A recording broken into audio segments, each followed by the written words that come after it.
On May 16, 2016, the demon race conquered the very last inch of human territory. Humanity had completely fallen. This young man, an SSS-rank Lightning Assassin, was the absolute last warrior left with any strength to fight. Facing Chen, the Demon King just sneers. He laughs out loud. How could a pathetic weakling like him ever be called humanity's final hope? Your entire race is nothing but garbage, unable to withstand a single blow. Now, show me your final worth, become my food, and let your flesh transform into my ultimate power. The Demon King's laughter echoes through the void. Unfortunately, Chen has absolutely no way to resist, but he refuses to accept this pathetic end. His little sister, his comrades, his beloved master, every single person he cared about, had been brutally slaughtered by those vile beasts. He wanted revenge. If winning was impossible, he would drag this demon straight to hell. With that final thought, Chen unleashes his ultimate SSS-rank Lightning Arc skill. A blinding light erupts from his body, so incredibly intense that the Demon King and his beast army are completely paralyzed and unable to see. As the skill triggers, Chen's body begins to disintegrate. In his fading consciousness, fragmented memories start flashing before his eyes like a carousel. He sees his sister, his parents, his master. Chen whispers to himself that they will meet again soon. His only regret is not being strong enough to protect them. The Demon King's deafening curses echo out. How could a lowly, pathetic race like yours actually do this to me? Before he can even finish his sentence, his body crumbles into dust alongside Chen. And just like that, carrying pure hatred, our hero passes away. His last thought?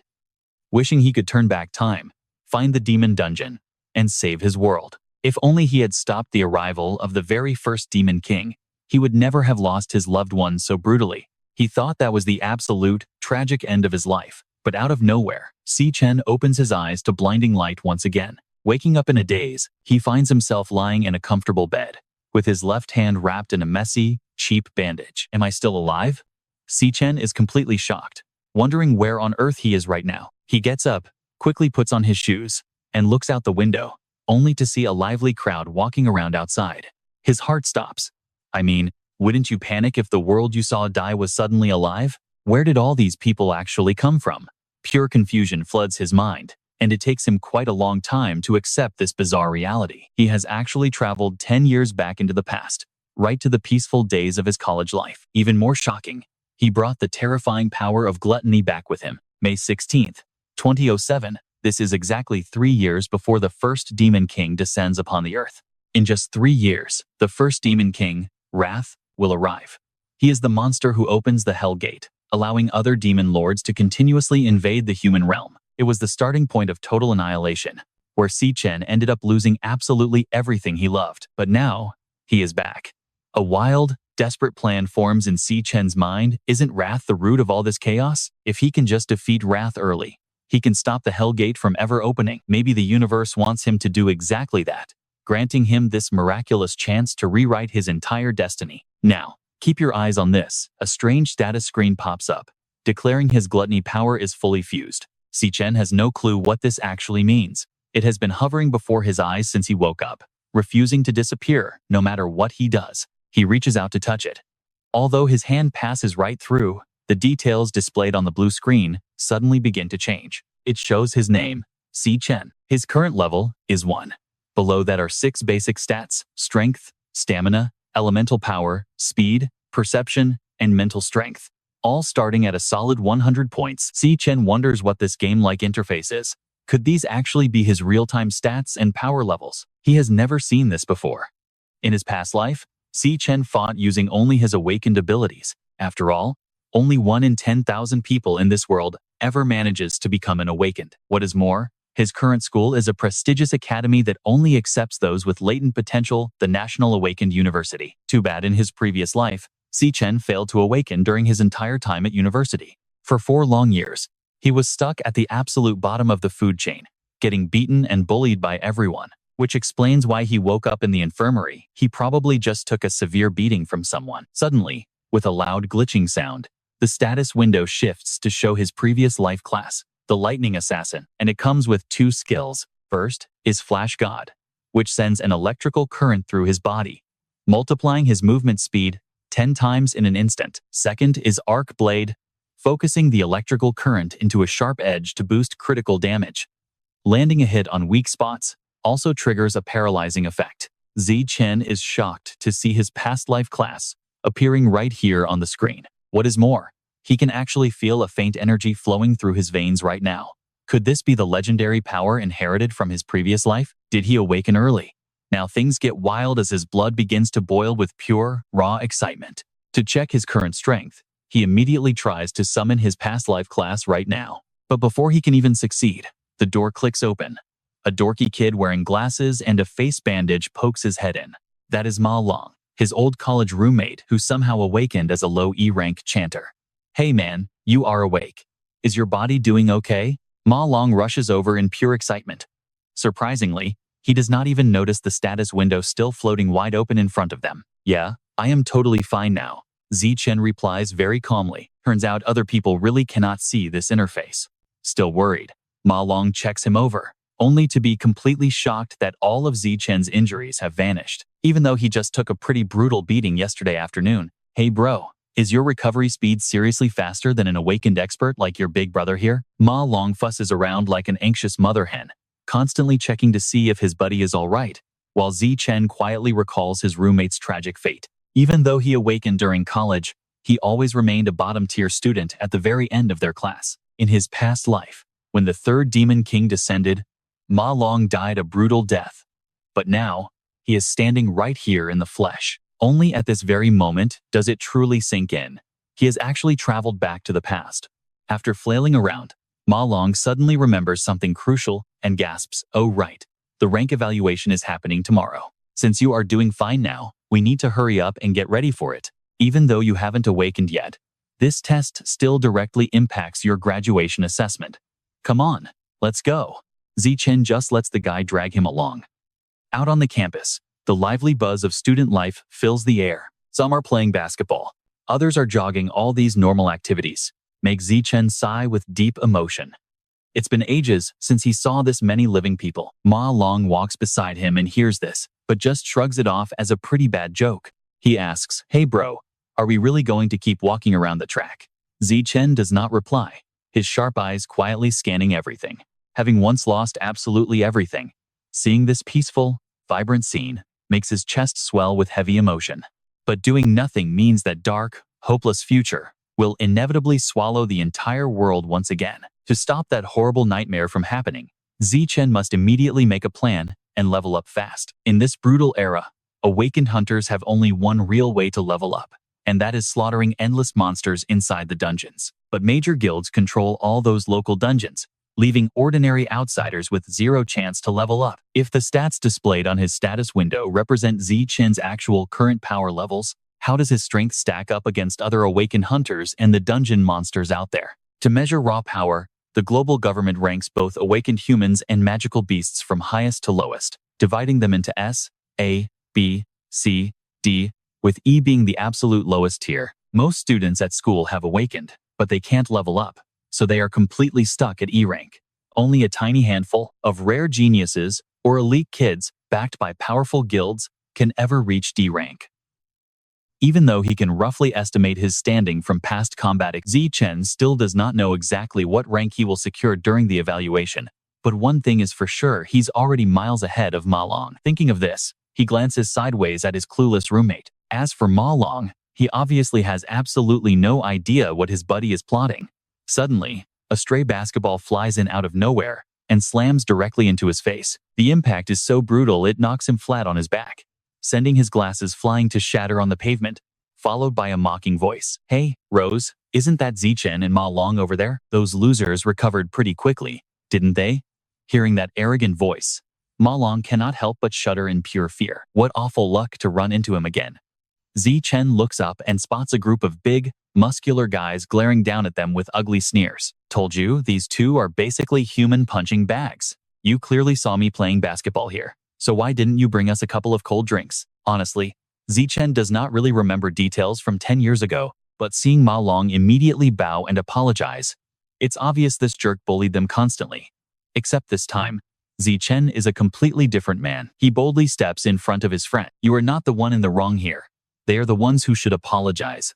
Despite his hazy memory, a flood of rather painful and unpleasant memories suddenly rushes back to Chen. Like that time, those brutal thugs shoved his head deep into the water until he almost choked to death, while Ma Long just stood by begging in vain, completely helpless to stop them. And the only reason they targeted him like this is because Chen is just an unawakened person, and they casually claimed they were only trying to trigger his awakening by giving him a little push. Every single time, they would torment Chen until he finally blacked out. And only then would these scum get bored and stop. Only then could Ma Long finally rush over, pick him up, and drag him to the school infirmary. Pure malice doesn't just hide inside monster dungeons. It is right here in everyday life. Why won't they just leave us alone? Chen remembers whispering those exact words while gasping for air. But those bastards heard him. They turned right back around and beat him half to death all over again. Just like right now, sitting high up there, looking down arrogantly. Ma Long was about to buy him a drink to appease him, but Chen stops him. This is the first time he stood up for himself like this. It completely shocks Ma Long and catches that bastard off guard. Infuriated, the bully stands up, ready to teach him a lesson. That scumbag is Gongcheng, an E-rank warrior. He's got a whole pack of loyal lackeys backing him up. He acts tough because his older brother is the strongest student council president around. But in reality, Gongcheng is pretty average. His actual combat power is nothing special. Seeing Gongcheng march right toward Chen, the students nearby start snickering, whispering to each other, absolutely thrilled that they are about to get a free show. Look over there. Gongcheng is about to trash them again.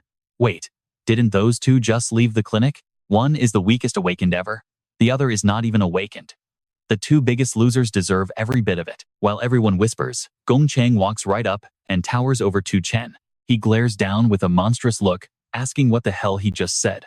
But this time, Chen does not back down one single bit. After warning them to stay away, Gongcheng immediately lashes out, swinging a massive fist right at his face. Everyone expects him to get pulverized like always, but things are different now.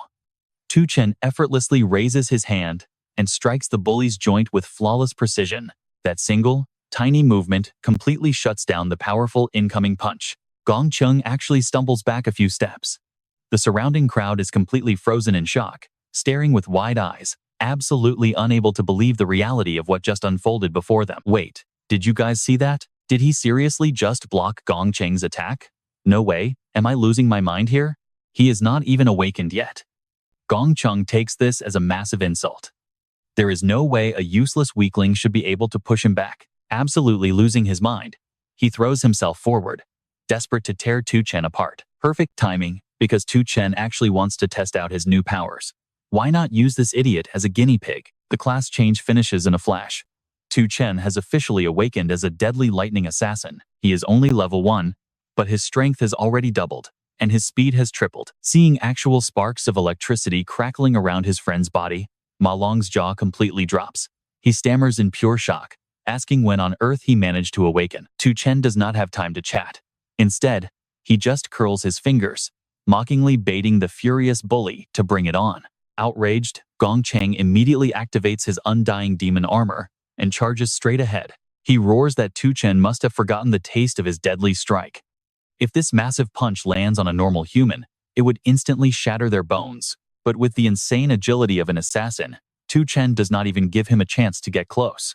Moving fast like lightning, he blitzes straight forward before the bully can even take a few steps. His strike lands first, and Gongcheng takes the full force of the blow, flying backward onto the ground. Now, the crowd is losing their minds, and honestly, so am I. Chen is just too fast. The blow lands in a blink of an eye, leaving everyone completely blind to how he actually took the bastard down.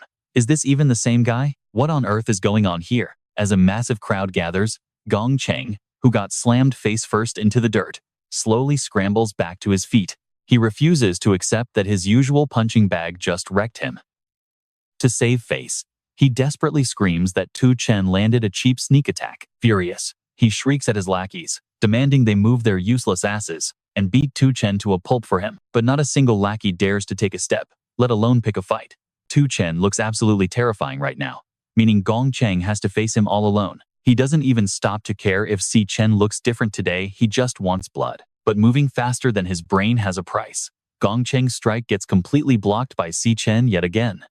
Chen grabs his wrist, squeezing it so hard that the bully screams in total agony. But he's not done. Chen clenches his other hand into a tight fist, giving his opponent a blunt review before striking, telling him he's just way too weak, and you can easily guess what happens next. Gong Cheng takes a direct hit. His massive frame gets sent flying even further this time. A massive handprint stamped across his face from the slap as he crashes down, bruised and battered. A dead silence falls over the entire area, making the heavy thud of Ma Long falling to the ground sound even louder. Shaking even worse than when Gong Cheng bullied him, he stammers out in absolute disbelief, asking himself when on earth did Chen get this ridiculously strong. Chen doesn't give a damn about the staring crowd. He is way too busy checking out his newly updated stats. At this point, he's already able to draw some quick, basic conclusions. First off, just like in his past life, he can activate his Lightning Assassin state whenever he wants. Even though his current system level is only level 1, his prediction is spot on. His base form is more than enough to handle these low-tier awakened trash. This also means his current rank is definitely higher than E-class, though he's still not quite sure exactly how high it actually goes. But there's still one massive riddle bothering him.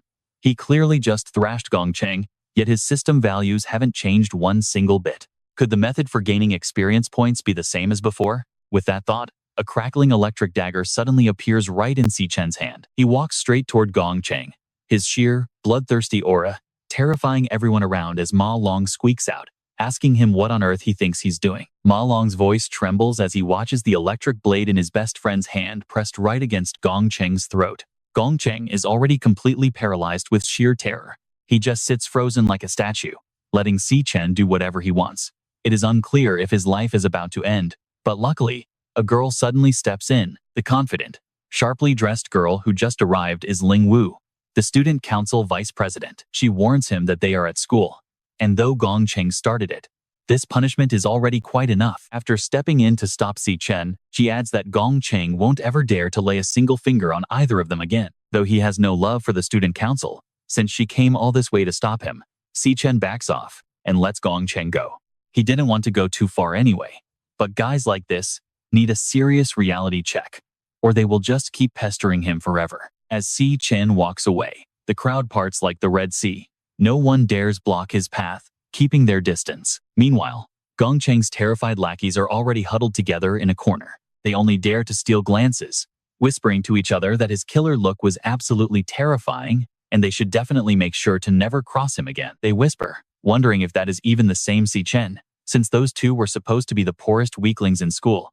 As Ma Long hurriedly runs after his friend, watching the two walk away at a casual pace, Ling Wu lets out a small, sarcastic smirk as she mumbles to herself. Repeating the words poorest and weakest, Ma Long rushes back to the dormitory to brag about everything that happened to their roommates. He is gesticulating wildly, full of energy, but the idea of Chen awakening as a top-tier lightning assassin is just way too hard for anyone to swallow. Naturally, the other two roommates shrug it off, not taking a single word of his story seriously. Xiang Zuo, an E-class mage, casually cleans his ear, while asking where that guy actually went. Ma Long mentions that his friend went out for a run, which immediately earns him a loud scolding from Xiang Zuo. He rants about how stupid that sounds, because if Chen is really that powerful, why would an awakened still need basic cardio training? Even Xiang Yu, another E-class chanter in their room, shows zero interest.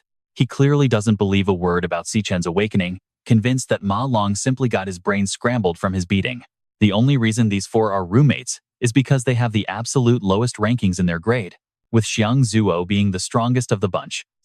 Ma Long and Xiang, you are just basic support chanters, while Xiang Zuo is a combat mage, making him the only real fighter in the entire room. So, hearing that Chen suddenly awakened as some overpowered assassin is a massive blow to his pride that he just cannot accept. Sick of hearing Xiang Zuo lecture Ma Long, Xiang Yu finally cuts him off. He points out that tomorrow is their final graduation rank assessment anyway, so everyone's real strength will be exposed soon enough. Meanwhile, deep inside an E-class trial dungeon, a team of top students is just wrapping up their run.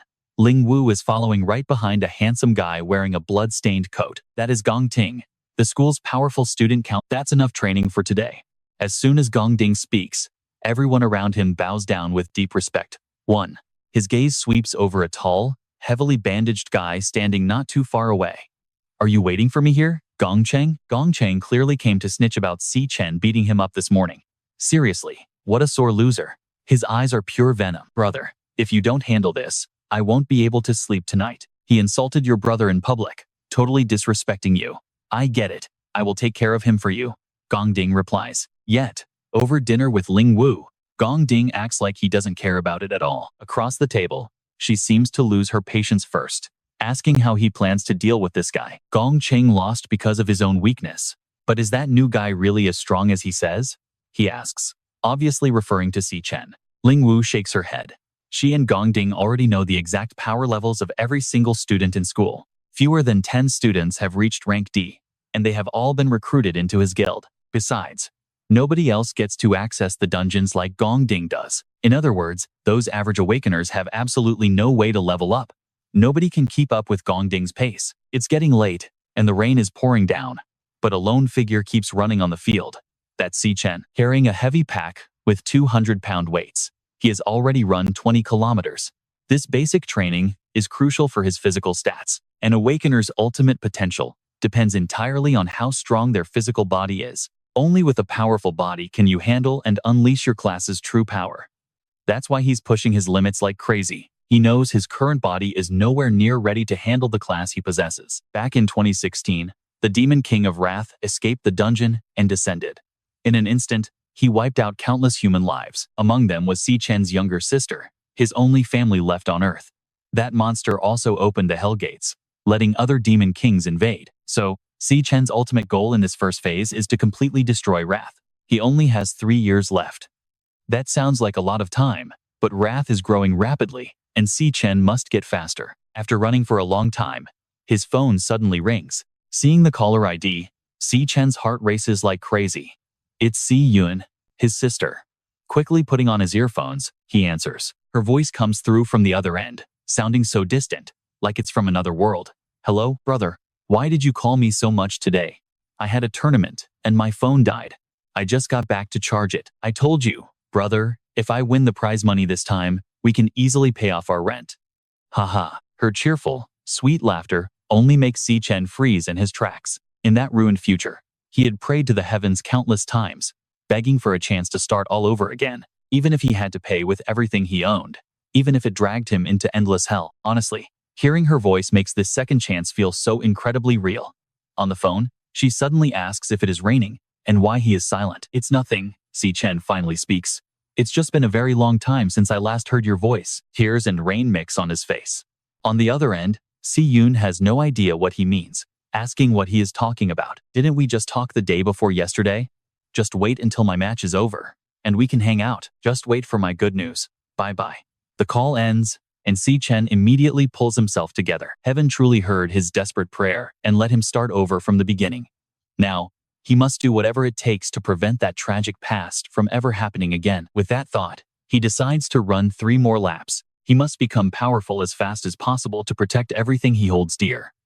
Only when everyone else is fast asleep does Chen finally head back to his dorm. 8 hours have passed since he returned to this era, and he's slowly getting used to this younger body. Although his physical strength is still pretty weak, this youthful feeling is great. After showering, Chen starts focusing on the most critical question. To level up, you need to enter the dungeon gates. But as expected, those are all controlled by the major guilds. Aside from the elite class, regular awakeners have almost 0 chance of leveling up. So how can he get his hands on the monsters? And what exactly is that mysterious power of gluttony anyway? Lost in deep thought, Chen eventually drifts off to sleep. As he rests, a mysterious power silently begins to initialize. The gluttony system is loading up. Once the initialization is complete, Chen, who was lying still in bed, suddenly feels like he is free-falling. His utter shock lasts only for a fleeting second. Relying on years of hard battle experience, he spins gracefully through the air for a flawless landing, but the surrounding landscape is completely foreign. Looking left and right, Chen has absolutely no clue where he is, since he was sleeping in his dorm. Right before him stands a massive towering structure, surrounded entirely by a pool of thick, blood-red water that looks pretty terrifying. Suddenly, creepy creatures crawl out from beneath the dark crimson tide, known as the Zhang Biao, dungeon monsters equivalent to E-rank warriors. Chen instantly recognizes them as demon beasts, realizing he has somehow ended up inside an active dungeon. Shrugging off the mystery of how he got here, Chen immediately switches his class to assassin. The situation is totally unclear, but dealing with these annoying pests is his top priority. The Zhang Biao horde charges at him like a pack of rabid dogs. But Chen is no pushover, moving with blinding speed and lethal precision. Once he slays the beasts, the only loot he actually collects is their razor-sharp fangs. With Chen's current power level, taking down low-tier E-rank monsters like these, Zhang Biao is honestly a walk in the park. As he fights, the sheer realism of the combat proves to him that this is absolutely not a dream. After farming mobs for a while, a system notification pops up to show he has leveled up, confirming that the experience points are very real. Upon reaching level 2, every single one of his core stats increases by 5 whole points. Talk about an absolute jackpot. Chen's eyes go wide with thrill, realizing he just stumbled into his very own private solo leveling dungeon. In that case, he might as well use this perfect spot to train himself to the limit. Right on cue, the boss known as the Zhang Flame King appears, but despite its terrifying title, Chen takes it down quite easily. Defeating the boss grants him 320 experience points, pushing him straight to level 3, having jumped 2 whole levels in minutes. This is easily the best news since his regression. Chen stares intently at the corpse of the Zhang Flame King, or more precisely, at the floating text above it. Devourable. Those glowing words make his eyes pop. What on earth is this supposed to mean? Feeling incredibly skeptical, Chen slowly reaches out his hand, and a blinding light suddenly bursts from his palm. Could this actually be the true nature of that gluttony skill mentioned in yesterday's system notification? Under the radiant glow shining from Chen's palm, the giant corpse of the Flame King is slowly pulled inside, as a loading progress bar appears right before his eyes to track the process. Once the absorption is complete, a completely different status window flashes right in front of Chen, displaying the data of the beast he just consumed. The monster is successfully processed and turned into a tangible class card for him. Chen himself is utterly dumbfounded, never expecting he could actually kill and devour monsters to convert their very existence directly into new playable classes for himself. In that exact instant, a vivid memory flashes through Chen's mind, recalling his final clash where he and the Demon King Lan Yue perished together. That devil's signature ability was to consume others. So could Chen. The gluttony power that once belonged to the Demon King has somehow been stolen by Chen, a shocking revelation that leaves him completely dazed. Normally, class tiers are strictly set from the moment of awakening. In other words, every single person in this world is permanently locked into one class. Yet right now, Chen is currently dual-wielding 2 completely different classes. Just imagine the terrifying potential here. If Chen keeps devouring other beasts, he can acquire countless different classes, a prospect that is as thrilling as it is utterly nerve-wracking. Chen has no idea how he obtained this godlike power, let alone what that mysterious demon tower behind him really is. But before he can ponder further, an incredibly heavy and oppressive pressure suddenly slams down on his body. Chen feels his heart being violently squeezed in a vice grip, just as a dark figure slowly materializes in front of the tower. You have finally arrived, Chen. I have been waiting for you for a very long time. The moment this entity appears, an overwhelming dread grips Cen's soul, because this is an S-rank lord. The government strictly categorizes both hunters and monsters into distinct power tiers based on their combat, E-rank being lowest, while S-rank is the absolute peak. Chen almost died in his past life trying to reach S-rank, and right now, his actual rank is barely a D. Yet here, in this nameless dungeon, he is facing a full-fledged S-rank. The entity's stats completely dwarf Chen's in every single category. Chen grips his daggers tightly, forcing himself to withstand the immense pressure. His mind races with questions. What kind of dungeon is this? Why is there an S-rank beast here? And above all, how does this creature know his name? Chen has no time to overthink because the terrifying beast is already lunging straight toward him again. Strangely enough, after clashing for dozens of rounds, the enemy has clearly had countless opportunities to end Chen's life right then and there. Yet with every strike, the boss deliberately avoids his vital spots, doing nothing more than knocking him down over and over again. Still struggling, are you? The giant rumbles from across the room as Tutran forced himself back up. Tutran realized the beast wanted to make him submit, though its ultimate goal remained unclear.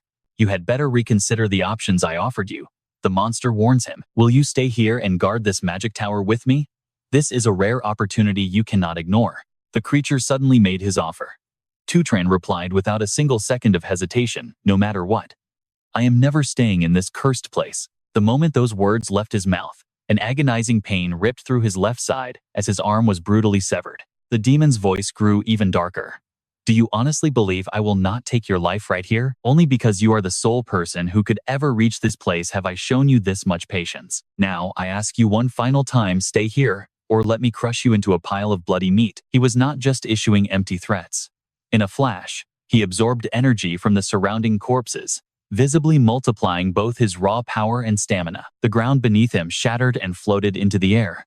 From this angle, he looked like a massive giant, while Tutron was just an ant, waiting to be crushed. Even so, the young warrior absolutely refused to submit. Spitting back, I choose to kill you instead. Ridiculous. The demon snarls.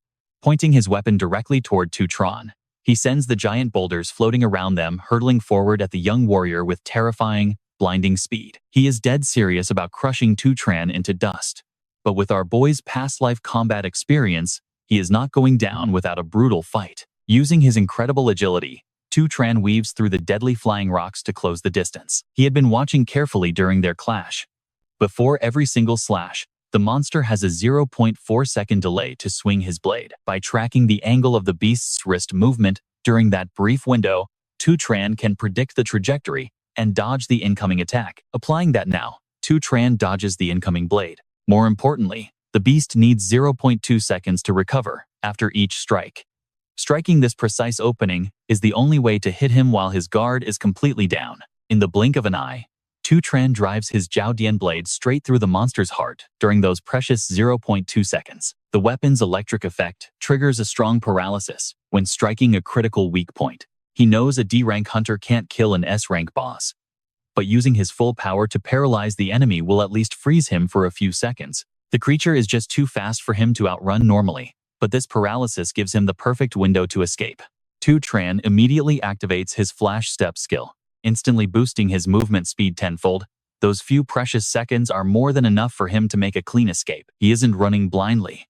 Throughout the chaotic battle, he kept his eyes on the environment and noticed a single glowing light source off in the distance. He sprints directly toward that glowing beacon of hope, but right as his fingertips are about to reach it, the light suddenly vanishes. Too bad.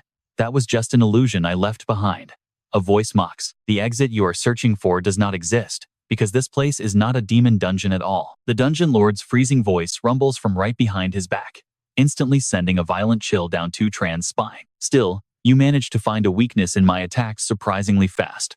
Quite impressive, I must say. Even facing overwhelming despair, you stayed calm enough to analyze the situation and risk your life for a single chance at survival. You truly are a bringer of hope. Finally, Tutron gets a clear look at his opponent. It is the Purgatory Rakshasa, an S-rank spirit warrior. But what completely terrifies our main character is this form. You see, he has actually seen this look once before on Demon King Lam Nguyen. He saw that exact form during his final, desperate showdown against the Demon King.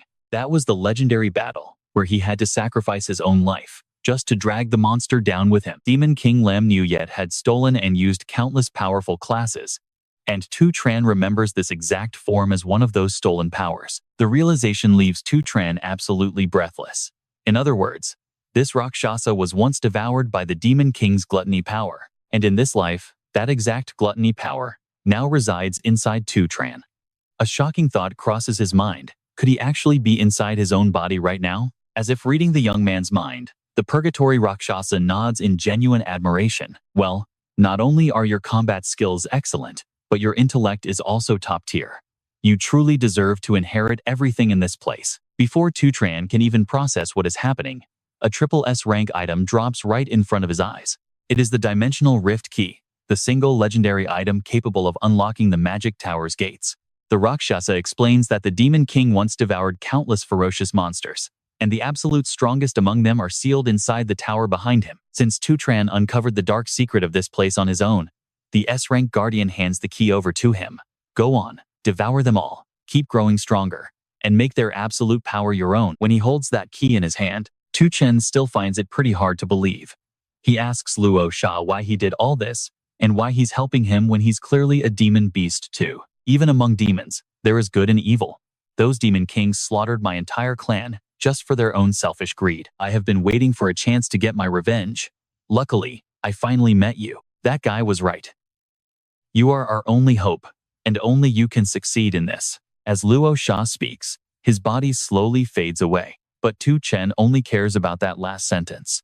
He mentioned that guy, but who on earth is he? Chen asks, but Luo Sha doesn't answer. He just says the truth is inside that demon tower, and Chen must find it himself. Take my power and hunt down those demon kings for revenge. From now on, you must grow much stronger. Open the gates of that demon tower and devour everything inside. But remember, the demons in there won't show you any mercy like I did. Luo Sha is truly a demon with a heart. He gives Chen so many warnings, emphasizing that the creatures inside are the most cunning and vicious monsters in the world. But Chen must endure and conquer it all. That is the only way he can stand at the peak and fight those evil demon kings. Only a person like that is worthy of carrying my power. Those are the very last words Luo Sha speaks. Then his body completely crumbles into ash, and a stream of glowing purple light floats up before landing gently in Chen's hand. And just like before, he automatically devours the monster's power. After consuming Luo Sha, Chen's level shoots straight up from level 3 to level 10, while also unlocking Luo Sha's dual weapons, the Nether Bones. Even though they are different races, human and demon, Chen can somehow feel all of Luo Sha's agonizing pain. Honestly, it's pretty heavy to watch. So he resolves to carry Luo Sha's share of vengeance, making those ruthless demon kings pay for their bloody crimes in full. Just like that, Purgatory Luo Sha becomes Chen's second class. He unlocks 2 new skills, 100 Bones Return and 3-Phase Gravity. The 100 Bones Return skill allows him to absorb the physical strength of nearby corpses along with ambient energy, converting all of it directly into his own raw power. Meanwhile, 3-Phase Gravity can manipulate gravity itself, letting him crush his enemies with light, heavy, or super heavy forces. Hurry up, get out of bed. Before Chen can even enter the demon tower, he hears someone shouting loudly outside. Opening his eyes, he sees the sun is already up. He is back in his dorm room, and Xiang Zuo's group is noisily getting dressed. Move it. No slacking off today. We have to wear our official school uniforms. Chen sits frozen for a few seconds. Everything felt so incredibly real. But when he pulls open his shirt to check, the wound is fully healed. This makes him wonder if everything that just happened was nothing more than a crazy dream. But the moment he pulls up his system menu, he sees the 2 class cards he collected last night. This proves beyond a doubt that everything actually happened. On top of that, all the loot he gathered in his dream is safely in his possession. In just one night, he reached level 10. All 6 of his stats have hit 150, though he has no idea what grade that equates to. Guess he'll find out at today's test. But out of nowhere, look who it is. Xiang Zuo pops up to ruin his peace. I heard someone hyping you up last night, saying you've gotten stronger. They even claimed you might threaten my spot as the top dog in this dorm. Ma Long thinks Xiang Zuo is being incredibly childish, but he doesn't dare speak up. After all, Xiang Zuo is totally obsessed with his rank of 4th from the bottom, dying to show the world that Chen is still weaker than him. Let's go. The grading assessment is about to start. I want to see how much you're actually worth. On their way to the testing arena, Xiang Zuo just won't shut up. Previously, their entire dorm was graded at E rank, but each major rank is split into 3 sub-tiers. Chen, Shang, Yu, and Ma Long were all low-tier E rank, while he was the only mid-tier E rank among them. The power gap between each sub-tier is pretty huge, which is why Xiang Zuo is always so arrogant. So against guys like you, I can easily take on 10 at once. Who knows? Since we haven't been tested in 2 years, my rank might have gone up again. Seeing Xiang Zuo completely lost in his own little fantasy world, always the big shot, Ma Long can only whisper to Chen, telling him to go all out during the test and grab a D rank just to slap Xiang Zuo in the face. But since he reached level 10, Chen couldn't care less about D rank anymore, though he keeps these thoughts to himself. By the time they arrive, a massive crowd of other students is already there. Gong Cheng's lackeys arrive shortly after them, acting incredibly arrogant and showing off their power wherever they walk. Most of the students are terrified of them and stay far away to avoid getting into any trouble. But the moment they lock eyes, Chen remembers what happened yesterday and immediately bows 90 degrees to greet them with deep respect. Chen, boss, you have arrived. Xiang Zuo and Xiang. You stared at Chen in absolute disbelief, never imagining that Gong Cheng's goons, the very guys who used to bully Chen all the time, would now be cowering in front of him. Meanwhile, Ma Long couldn't help but smirk from ear to ear, gloating silently because he had warned them about this all along. Being the tree? Rose, I heard someone picked a fight with Gong Cheng yesterday. Do you know he is the younger brother of Gong Ting, our highly respected student council president? The guy blocking Tu Tran was Jiang Di, a high-ranking student council officer and a notorious Class D ranker in the academy. Watching from a distance, Xiang Zuo and his crew couldn't hear their conversation, but seeing Jiang Di and Tu Tran together felt incredibly weird. But soon, the atmosphere shifted as Jiang Di radiated intense killing intent, leaning in close to whisper a threat right into Tu Tran's ear. Listen to this. My senses are incredibly sharp, and I can easily smell true strength, but all I smell on you is the pathetic stench of poverty from a worthless bottom feeder. But Tu Tran didn't flinch, replying in a calm voice, "You are just a dog." Those words immediately set him off, making him scream out in rage. But just as things were about to boil over, a voice intervened. "Jiang Di, stand down." Gong Ting called out to defuse the situation, declaring he had already fully investigated the entire incident. This whole mess was Gong Qing's fault from the start, he added firmly. And those who make mistakes must pay the price for them. Jiang Di quickly backed away from Tu Tran, nodding in compliance. "Yes, President." Gong Ting glanced over to gauge Tu Tran's reaction, but the young man remained completely motionless, his sharp and piercing gaze holding a deep, unreadable mystery. Right then, the instructor opened a magic portal and announced loudly that the class evaluation was about to begin, and students would be called up by their registration numbers. "Please step onto the stage in order once your name is called." Gong Ting sighed softly before calling out to Jiang Di. "Let's go. We need to prepare for the test," he said, and Jiang Di eagerly followed behind him with a bright smile. "Understood," Jiang Di replied, silently deciding after a brief thought that Tu Tran didn't look like much of a threat anyway. From a nearby balcony, Ling Wu watched the entire testing ceremony unfold, while a companion next to her found her sudden interest rather strange. "Why are you so interested in watching the evaluations today? Did you actually spot someone who caught your eye?" Ling Wu simply wore a mysterious smile, her face filled with anticipation as she muttered that this exam was going to be very fun. A moment later, the announcer called out Xiang Zuo as the next student to be tested, drawing loud cheers from the surrounding crowd. "Good luck, buddy." Xiang Zuo reached out toward the glowing portal with high expectations, eager to finally see the true extent of his power.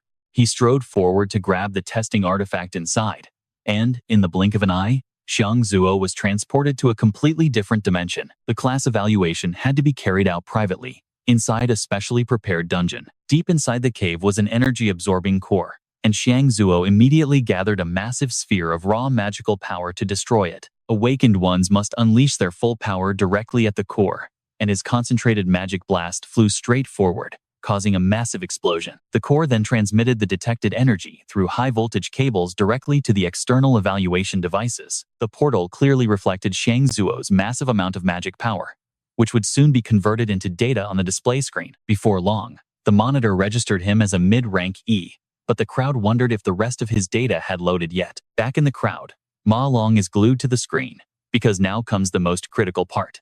Aside from the current rank, the machine also measures their latent potential, the absolute highest level their class can achieve in the future. Xiang Zuo's results finally flashed on the screen, and those with high potential were highly likely to receive special attention from the state. An announcement rang out: "Test complete. Current rank is mid-rank E with a peak potential of rank C," leaving him utterly disappointed. "Looks like my rank didn't budge at all in 2 years. I really thought I'd jump straight to Class D." The next name was called immediately, but Ma Long was too busy trying to lift his buddy's spirits after the bad news. "Chill out, buddy. Our scores are bound to be even worse." They comforted him with forced smiles, despite having pretty low results themselves. "You're not the only one failing to reach Class D. We are right there with you. There aren't many Class D ranks in this school anyway, and maybe we won't get even one today." Until an announcement left them in shock. "Test complete. Current rank is low rank D, with a peak potential of rank B." And she skipped out of the portal, unable to contain her joy. The first Class D of this batch has appeared. A bit later, Jiang Di walked out looking incredibly smug as the machine announced his rank as low rank D, with a peak potential of rank A. This only pushed the crowd further into despair, as he was already the 8th Class D ranker, leaving even the examiners stunned by the results. This year is packed with so many D-rank talents.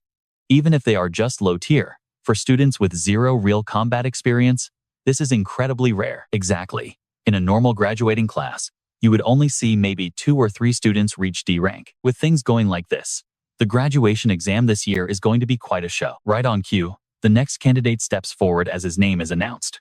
He slowly adjusts his tie, oozing absolute confidence as he makes his grand entrance. It is Gong Ting, and everyone in the crowd is buzzing with anticipation. Finally, the main event has arrived. He is the student council president and the son of the powerful Imperial Guild, a true golden child, making even Chen look his way. Whispers and excited chatter about Gong Ting echo through the entire crowd. Word is, he already hit D rank in his testing 2 years ago. And right now, the highest score in our entire class is only a low tier D. Even the highest rank in our school history was only a mid-tier D. Everyone is wondering just how high this guy can go. Inside the testing area, the demon heart sits in absolute silence, waiting. It slowly opens its eyes, ready to take on the next wave of attacks. Stepping inside, Gong Ting approaches the beast and slowly reaches out his hand. He is completely calm, his eyes sharp as he prepares to unleash a devastating strike. He knows that saving his absolute full power for the graduation exam will make the biggest impact. For now, I need to hold back a bit of my strength. Gong Ting's eyes flare with raw ambition. Even holding back, he is determined to stand as the greatest prodigy in school history. Moments later, the display screen outside flashes with the final results. Even the testing professor looks up in sheer suspense as an unbelievable score suddenly lights up the board. High-tier D rank, with an S-rank potential. Everyone in the hall gasps in absolute shock at this score. A high-tier D rank with top-tier S-rank potential. The entire crowd immediately erupts into a wave of admiring cheers. He is the first in our school history. All hail the president. Amidst the roaring and excited crowd, Chen remains completely calm. Meanwhile, people are shouting that they have just witnessed history with a brand new S potential awaker. They recheck the test. You can practically feel the heavy tension. The result is completely correct. High tier D with S rank potential. Do we report this to the higher-ups immediately? Yes, of course. Meanwhile, other students rush over to escort an awakened warrior with S rank potential is a rare treasure across the entire world. Naturally, he will receive special national protection, especially as the young master of the Imperial Guild. This news is bound to blow up on the front page of every national outlet. A smug, highly satisfied smile plays across Gong Ting's face. Gong Ting, high-tier D grade with S-rank potential. Yuan Long watches from his high vantage point and sighs with awe. This year's exam is truly bringing out one insane talent after another. He then turns to Ling Wu with a teasing grin. You already knew Gong Ting had S-rank potential, didn't you? No wonder you showed up to watch today. She simply casts her gaze down and replies softly, not at all. I didn't come here for him. Ling Wu murmurs softly, her eyes locked onto a completely different spot in the arena. Because compared to Gong Ting, it is Chen's quiet composure that truly catches her eye. I am actually looking forward to his performance much more. When his turn is called, he steps up looking completely calm, if not a bit tired. Next up for evaluation, Chen. As Chen walks past, Jiangdi cannot resist throwing out a nasty jibe. Hey kid, you better try and save some face for your pathetic dorm. He laughs mockingly right in Chen's face, warning him not to end up pulling a low-tier E-rank score. If all 4 of you losers end up lumped together in E-rank, you will officially become the biggest laughingstock in the entire school. Jiangdi is convinced that Chen is just like the rest of those losers. Absolute trash. When the practical graduation exam starts, you will only be making fools of yourselves. Hearing his friend get insulted, Ma Long immediately snaps back. Just you wait. As Chen steps through the gate, Ma Long yells out that Chen is going to blow everyone's minds. Xiang Zuo also casts a cautious glance towards Chen, but a strange sense of unease suddenly creeps into his chest as the kid walks in. Is it actually possible? The second Chen stands before the demon heart, the beast freezes in shock as the boy's eyes flare with an unbelievable, blinding light. In this brutal era, if an awakened wants a real shot at a future, the only path forward is joining a top-tier guild. And the absolute best way for normal students to prove their worth to these top guilds is the upcoming practical graduation exam. This final practical exam comes with some very strict, clear-cut rules. A maximum of 10 members are allowed per squad, and students can freely choose their teammates. The team that takes first place, every single member of that winning squad, will be instantly recruited by the absolute top-tier Imperial Guild. So, this testing is not just about finding out your personal grade, it is about scouting the ultimate team. Jiangdi casually throws his arm around Yanlin and starts bragging. Boss, this is Yanlin, a solid low-tier D rank. Jiangdi looks incredibly pleased with the squad they have got. Alright, our 10-member squad is officially set. We have got all 9 rank D students from this class. And we will also add your younger brother, Gongcheng. Our team is guaranteed to take first place in the combat exam, which is all about picking teammates for the final graduation test. In a ruthless setting like this, a true powerhouse team is bound to rise. Jiangdi just keeps hyping up Dongting. He is sure the president will grab the most valuable player spot, claiming that survival of the fittest means weeding out the weak. Ma Long is totally losing his patience. Chen has been in there for so long, and yet the system screen remains completely silent, leaving him anxious. Everyone else just sneers in contempt, thinking that Chen is probably so pathetic that the scanner cannot even read his power level. Looks like the test is over. Let us head back to the dorms. Seeing Gongting wait, Jiang Di sneers that the leftover scrubs are pure trash. There is no need to wait. Our squad is already full anyway, so let us just go sing some karaoke instead. Gongting reluctantly agrees. Right, let us gather everyone.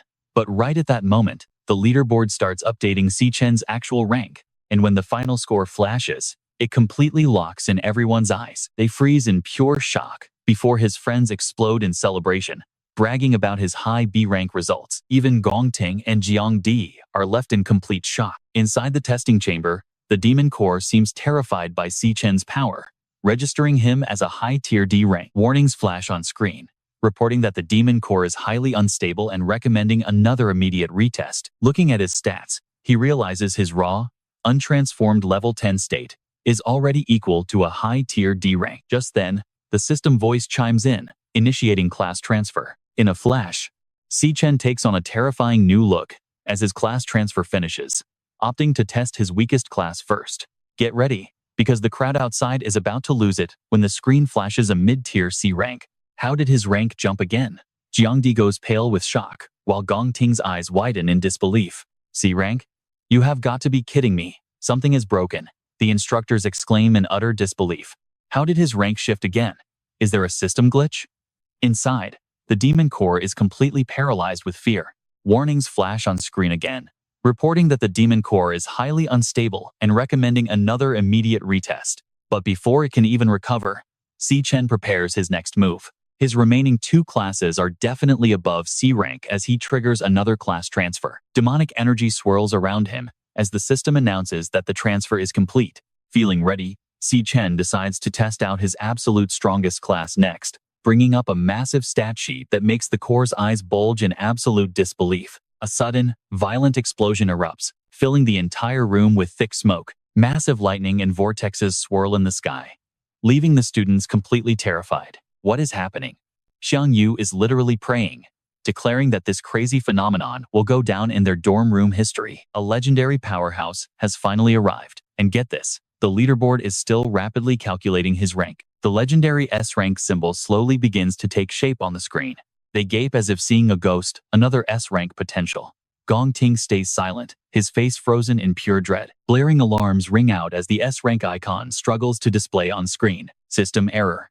The system warns that his potential is so massive it has completely overloaded the maximum reading capacity. Jiang Di is completely speechless, unable to process the absolute madness unfolding before his eyes. With lightning and electrical explosions discharging everywhere, the two instructors rush forward to pull Chen out. Oh no, the Demon Core is overloading. We need to get in there and protect our student. They dash inside, calling out to see if he is okay, only to find something far more terrifying. The Demon Core is slumped on the ground, completely dead. As they inspect the body, Chen slips away, wondering if he used his powers for too long today. He accidentally went too hard and killed the Demon Core. But hey, it ended up being an unexpected win. The system chimes that assimilation is complete. His gluttony power has successfully devoured the core's strength. Turan Sai steps outside into the wreckage, left behind by the blast. His eyes glow with sudden power as he activates his exquisite demon heart technique. Turan calmly steps forward. Everyone else? Left in total shock. He notes that seeing everyone's rank now is pretty convenient, sweeping his eyes over the crowd before stopping at one specific spot. Turan glares at Gongding, who radiates massive magic power. It turns out Gongding was hiding his strength, though mid-C rank is pretty average. Just then, two professors step out. In their hands, a dead Demon Core. What a waste. The Demon Core apparently suffered too much strain and died, so today's exam has to be suspended. They quickly dismiss the students, announcing that Turin's crazy score might be an error and they will report it to the higher-ups. Anyone who hasn't been tested yet must return tomorrow, once they have a brand new device ready for action. Meanwhile, Ma Long's group surrounds him, cheering wildly. Ma Long yells that he doesn't care. The data is absolutely correct. Our Turan is a total genius. Xiang Yu runs up, rubbing his shoulders and asking what the superstar wants to eat today. But Turan just lazily replies that he wants to head back to the dorm. Right then, Jiang Di struts over with a sneer. He mocks him, yelling that a piece of trash like Turan could never reach C rank, let alone S rank potential.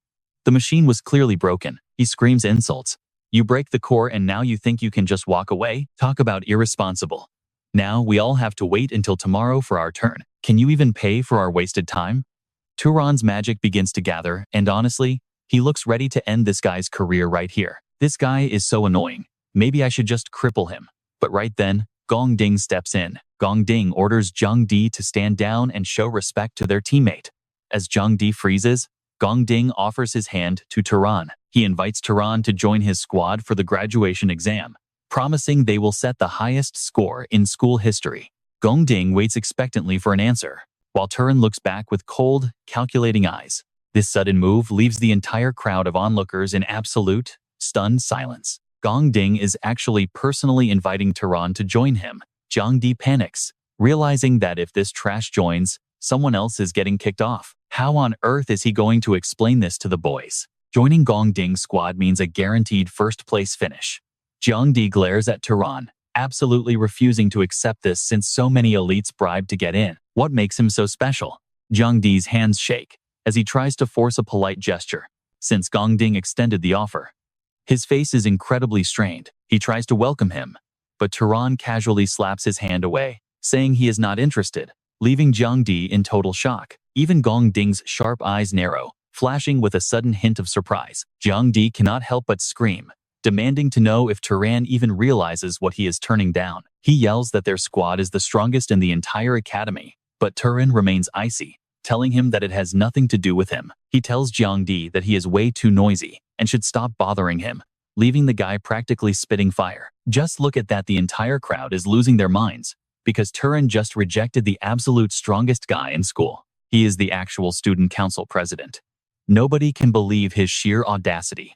Does Turan really plan on taking first place all by himself? Well, since he scored a solid mid-C rank, things are bound to get incredibly wild from here on out. Nearby, Ma Long and Hang Zuo are absolutely loving the drama, laughing at the priceless, humiliated looks on those jerks who were just bragging. Turan has massive guts. Surprisingly, Gong Ding does not even get angry, instead showing a strange amount of understanding. He tells them it is fine since their friend Turan clearly has his own plans. After the test wraps up, the students disperse. Yuan Long lets out a heavy, regretful sigh. She laments that they could not form a squad, as she was genuinely hoping for a brand new academy record. Meanwhile, Ling Wu keeps her eyes locked onto Turan, finding this twist far. It is almost like she completely understands how Gong Ding feels right now. Born with a silver spoon, being rejected like this feels like a blatant, undeniable declaration of war to someone of his high status. Ling Wu's voice is filled with excitement as she notes that their student council president is definitely not someone you want to mess with. Meanwhile, Jiang Di still has zero respect, grumbling that Turan only stood out because of a stupid machine glitch. He scoffs. Does he really think he is C rank? But Gong Ding immediately shuts him down, asking what if the machine was right. Even with a 1 in a billion chance, I will never let anyone steal my first place title. Jiang Di can only mumble in frustration, arguing that no matter what, Turan is still just a rookie student with zero actual combat experience. We have secretly followed you into the monster dungeons for combat practice quite a few times now. How about I go teach him a lesson for you? But the man's next words instantly make Jiang Di panic in your eyes. Am I really that kind of petty person? I misspoke. He quickly tries to scramble for an excuse. Then the guy just turns and walks away. He is not in the mood for karaoke tonight, telling them to hang out themselves, while warning that whatever Jiang Di does has absolutely nothing to do with him. Jiang Di is stunned for a second, but then a nasty smirk creeps onto his face because he totally gets the hidden meaning. Understood, totally unrelated to you. 10 minutes later, he calls up one of his lackeys to ask about Si Chen's whereabouts. The lackey confirms Si Chen already left the campus, nodding his head like crazy to show his loyalty. Yes, boss. I overheard him saying he had to go home, leaving the school without even eating lunch first. This update makes Zhangdi feel extremely satisfied. Heaven helps me. The more he thinks, the more thrilled he gets. Striking off campus is way too easy. Meanwhile, Chen walks out of the school gates, casually humming without a care in the world. But the silence outside starts triggering some old memories. Those nightmares have never left his mind. In his past life, a top-tier guild team went to clear a dungeon in the Sacred River territory when a disaster struck. Deep inside the dungeon, they crossed paths with a completely unknown, terrifying demon. A massive light erupted, ready to drown everything in its pure, unmatched wrath. Its birth was completely unexpected. The entire elite guild team was wiped out, and wrath descended upon the human world. That is all the information I currently have on it. He is ready. Chen has made up his mind. Watch how he moves now. To locate exactly where wrath is hiding, he sets a plan in motion, standing right in front of a giant building, because he needs some serious capital. This is the Mithril Monster Exchange, run by the Mithril Guild. In the future, this place will become the absolute largest trading hub in the entire country. Time to plan. Chen looks around and starts calculating. For Awakeners, the weapons and gear in their hands are the absolute key to their overall power, and the exchange is the go-to spot for trading gear. He pulls out several glowing fossil materials to trade, since this is his fastest ticket to making quick cash right now. The appraiser looks at the items with heavy suspicion. Where does a student like you get your hands on this stuff? Chen honestly explains it dropped from a monster, which only leaves the guy even more baffled. How come I have never seen it? That is when Xiao Li, standing nearby, chimes in. If I remember correctly, this dropped from an E-grade cloud element beast called the Tangzum. A Tangsum Fang? Xiao Li quickly searches her memories for more details. Records show it can be crafted into an E-grade cloud staff or ground into powder, but the guy immediately cuts her off with a wave of his hand. Cut the lecture. What waves can an E-grade item possibly make? He acts completely dismissive of Chen and the trash he brought. Our exchange only serves VIP clients, and I only handle high-end gear. It is only natural that I do not recognize these cheap, useless scraps. Truth is, he is getting anxious. High-end clients have been incredibly scarce lately. At this rate, when will he ever get promoted to manager? Glancing back at Chen, he complains in his head. Awful luck. He always gets these annoying freeloaders, so he decides to dump the kid on the rookie. He immediately shifts all the hosting duties onto her. Hey, Xiao Li, handle the rest of the paperwork. Do a good job. I have high hopes for you. She bows politely, and before long, she successfully helps Chen finalize the entire transaction. Here is your cash. Please look it over. Is there anything else I can help you with? The boy nods, counting up the cash. 18,000. That is barely enough for rent. Then Chen pulls out another item from his pack and slides it over, asking her to take a look. And look at her reaction. She is absolutely speechless, looking at this massive, heavy, mysterious greatsword. I have never seen anything like this, but it has to be at least B grade. No, wait. This might actually be an A grade weapon. A grade? Are you out of your mind? Even the snobbish manager can't help but step forward to inspect it. An A grade item goes for millions of dollars. I have worked here for years and never seen one. Just then, Qingji walks in and speaks up. He is correct. This item is definitely not B grade or A grade. Seeing Qingji arrive, the manager instantly plasters on a fake, bootlicking smile. You have such sharp eyes, boss. I knew a broke student like him could never bring in anything valuable. Qingji quietly adjusts his glasses and comments. This weapon is Purgatory Gear, a legendary S-grade item that leaves both employees utterly speechless. Qingji immediately shakes hands with Chen to finalize a deal. He treats this new client with the utmost respect and warmth. He welcomes the VIP guest and personally escorts him inside, saying, "Please follow me to the VIP lounge. Feel free to let me know whatever you need." A knowing gleam instantly flashes across Chen's eyes. Finally, the man he was looking for has shown up. Chen looks at Qingji as if he has just struck absolute gold. Soon, they are both sitting in the private exchange room. Xiao Li pours a cup of hot tea and politely asks how he plans to handle this piece of gear. Tu Tran bluntly demands 1 million, leaving Thanchi a bit surprised, as he quickly explains the S-tier market value. He warns him that A-tier gear already goes for 1 million on the market, meaning this S-tier weapon is worth tens of millions and is practically priceless. Tu Tran cuts him off. He wants to use this legendary S-tier weapon as collateral for a simple 1-month loan of 1 million. leaving Thon Chi completely unable to believe his own ears. Is this really the kind of scheme a college student comes up with? But he quickly realizes the kid has no intention of selling it, showing a sharp mind far beyond his years by keeping such a rare treasure for himself. Is he a wealthy runaway young master, or just a hidden super genius? Either way, his background is definitely not simple. Before Thon Chi can hesitate, Tran promises to repay the loan in a month with an extra 10% interest if he is late. What do you say? Before answering, Thon Chi quietly tells Xiao Li to leave the room, with only the two of them left. Thon Chi speaks up, revealing that he has already figured out Tran's identity. You are currently studying at the National Awakener University, a graduating senior. Thon Chi points out with absolute confidence in his voice. He notes that the university holds a practical combat exam for its graduating class every single year. And this year, that exam happens to be in 1 month, with a first-place prize of exactly 1 million, matching your loan and timeline perfectly. At this point, Thon Chi's eyes are filled with pure amusement. I dare to guess you are completely confident about taking first place, aren't you?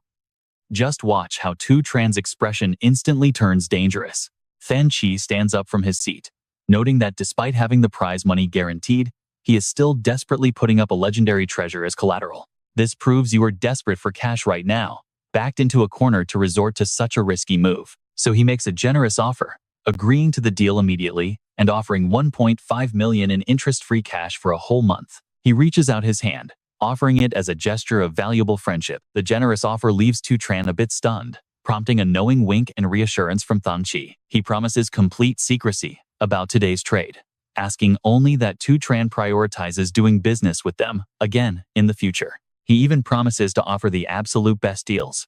A faint smile plays on Tran's lips, thoroughly impressed that Thon Chi deduced his entire plan from just a few clues. Brilliant. He understood the situation perfectly, but chose to offer a better deal instead of taking advantage of him, proving exactly why this man is destined to build the greatest exchange in the world. With that, he shakes his hand, knowing that to take down Du Yet, he cannot just rely on himself. Tran knows he absolutely needs trustworthy allies for what lies ahead, so they quickly finalize the contract by placing their hands on a glowing magic circle. Thon Chi beams as the magical contract binds them, announcing that the cash has officially cleared into his account. Unable to contain his curiosity, he asks what Tran plans to use for his exam now that his best weapon is locked away. He offers to lend him some backup gear, quickly explaining the various services their exchange has to offer. They might not have S-tier gear on hand, but they have plenty of A-tier weapons, though Tran quickly waves it off. With a calm refusal, he completely stuns them by pulling out yet another glowing sword from his inventory. He casually reveals he has another duplicate of that exact S-tier weapon, leaving everyone in the room completely dumbfounded as they watch him walk out. They bid him farewell as a true young hero. And honestly, can you blame them for being completely blown away? Thon Chi is so thrilled that he immediately promotes Xiao Li to manager on the spot. But before leaving, Tran remembers he needs to buy one last item.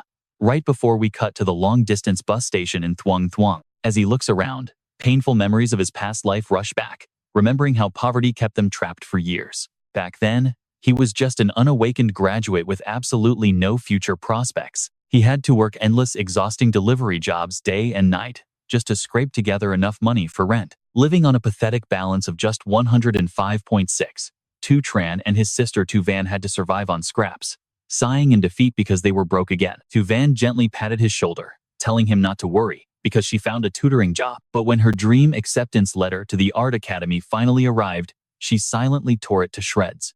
Even though she passed, she made up a random excuse just to avoid enrolling. She claimed the school was too far, and that she just wanted to stay with him, secretly giving up her dreams just to avoid being a burden. Back in the present, Tran looks around in panic. It is getting late.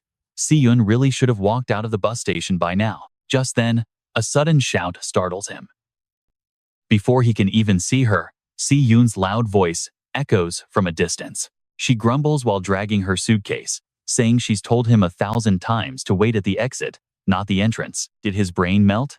His eyes widen as he stares at her after 7 long years. Seeing Chen still completely spaced out, Si-yun waves her hand in front of his face to snap him back to reality, asking why he is not helping her with the heavy bags. She asks why he is just standing there, but before she can finish, Chen suddenly pulls her into a tight hug, leaving her wide-eyed in total shock. He missed her so much. After 7 whole years, he finally gets to hold his little sister. While he keeps holding her tight, she struggles to break free. Annoyed, Si-yoon aggressively pokes his ribs and yells out in frustration. She drops the luggage right on him, asking if he is trying to suffocate her. She mutters that he has been acting quite weird lately, maybe because of a rejection. Chen denies it, leaving her more confused. She shrugs, telling him to hurry home. On the way back, Si-yoon happily chatters away. She mentions how there was a pretty hilarious moment during her exam trip. Watching her innocent smile, Chen silently vows to himself. In this life, his entire drive is for Si-yoon. He will absolutely never let her suffer or get hurt again. Right then, Jiangdi has already sent his thugs to block Chen's path. Knowing this is the only road Chen can take, Jiangdi tells his crew to hide carefully and ambush him the moment he shows his face. Now watch this. Jiangdi's eyes burn with crazy rage, wanting to make that kid regret crossing him, but his lackeys are getting pretty nervous. They warn him that since so many student union members are around, taking things too far could end up badly. Jiangdi doesn't care. He was only planning to teach him a lesson, but that brat's smug attitude makes him sick. How dare a bottom-tier E rank act like a proud C rank? The nerve of him to mess with me. Chen's arrogant words are still ringing loudly in his ears. Shut up and stop annoying me. Jiangdi orders his men to remember those words and beat the guy until he is half dead. Break him. Make absolutely sure he can't even attend the graduation exam in 2 weeks. He is incredibly confident in his skills as one of the very best high-tier cloud assassins in the entire academy. Just wait. Show off. Meanwhile, they walk home together, but Si-yoon suddenly gets pretty suspicious. She asks if the upcoming graduation exam is stressing him out, because he has been acting somehow pretty weird lately, but she quickly mumbles to herself, realizing a straightforward guy like him probably does not even get affected by deep emotions anyway. Then, she loudly cheers him on, asking if he forgot his own advice about how life is long, and a big opportunity will always come eventually. She hums to herself, trying to remember the melody of a song. Wondering how the lyrics went, she hums about believing in oneself. Chen feels incredibly touched, realizing how amazingly observant his sweet sister is to notice his change immediately. She does not know he has awakened yet, so she still thinks they are destined to live a pretty poor, frugal life forever. He decides to play along, telling her that he is honestly perfectly fine. This only makes her doubt him more, wondering if his stubborn refusal to admit it is just to save his fragile male pride. She vigorously shakes her head, thinking about how men always start building massive walls around their emotions once they hit a certain age. The books were right. My brother is hitting that phase. But get this, someone is lurking nearby. Instantly, the spy signals Jiangdi, reporting that the target is walking home with a young girl by his side. Hearing this, Jiangdi smirks with malicious glee. That is even better. Since this alley has no cameras, they can have some fun. But Chen already senses their presence. Feeling that familiar, aggressive energy, he instantly realizes the student union has tracked him down. He is not even slightly afraid of their madness, but surprised they actually dared to come here. Acting fast, Chen pulls out his headphones and gently places them over Si-yoon's ears to keep her completely distracted from the upcoming fight. He tells her there is a song he has been playing on repeat, asking her to listen. She wonders when he ever started liking music. Si-yoon closes her eyes to feel the melody, thinking music shows someone's true heart. Glancing at him, she hopes to understand him a bit more. Meanwhile, Chen drops into a combat stance, fully prepared to strike. He quickly scans their power levels to plan his attack sequence while Si-yoon softly closes her eyes, completely lost in the music. What color reflects fading shadows? As he steps forward to face them, the sky shatters with the echo of a final farewell, leaving behind a worn calendar as humanity's very last remaining testament. Chen tightens his fists as painful memories of his past life flash back. In 2016, he had lost his absolute last family member. It was not until 2016 that I reincarnated and returned, finally reuniting with my sister. Right then, powerful magic surged around Chen. For the first time in 7 long years, I was finally reuniting with my precious family, and seeing these thugs made him boil with complete rage. How dare these trash come here to cause trouble? Every single one of Chen's strikes was too fast for them to even react. The guys in the back turned completely pale seeing their friends get crushed so easily. Meanwhile, Si-yoon kept listening to her music, totally oblivious. Discarded equipment transformed into pristine specimens. The crumbling ruins around them suddenly bloomed into lush green mountain peaks. That melody seemed to pump pure power straight into Chen. Nobody is left to play with me now, only the raw chaos of human emotion. As he closed the distance with terrifying speed, the leader completely panicked. He had just wiped out the entire group with absolute grace and style. Another thug rushed. Bad move. Chen kicked him away, taking advantage of a split-second distraction. One guy lunged forward like a shooting star across the galaxy. But Chen locked his arm in an instant. I reached out, driving my elbow down with brutal force to shatter his bones. Through it all, the melody kept playing, finally producing a faint sound. He screamed. Absolute agony. His hand was shattered, but Chen immediately followed up with a brutal punch to his face. That clean blow sent him crashing backward into the rest of his gang. And I will do absolutely anything to protect my precious sister. By now, Jiangdi was terrified, wondering what was wrong with this kid. He literally could not believe his own eyes. How could he be this strong? Yet, Chen kept up his relentless assault without slowing down. Every single strike seemed to carry even more raw power than the last. As Jiangdi watched, Chen suddenly charged, forcing the leader to grit his teeth and boast. He yelled that he was a Yunting-class assassin. But Chen slammed into him before he could finish the sentence. Did he really think I could not fight back? Without giving him a second to breathe, the kid landed a heavy punch and kicked him away. Not done yet. Chen kept swinging, completely distorting the guy's face with his relentless attacks. Chen delivered yet another heavy punch.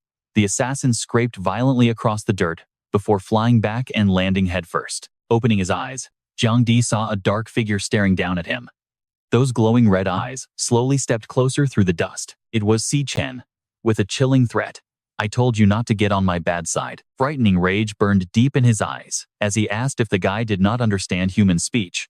Jiangdi wept, blood pooling on the ground as he panicked. My ribs are completely shattered and I can't feel my legs.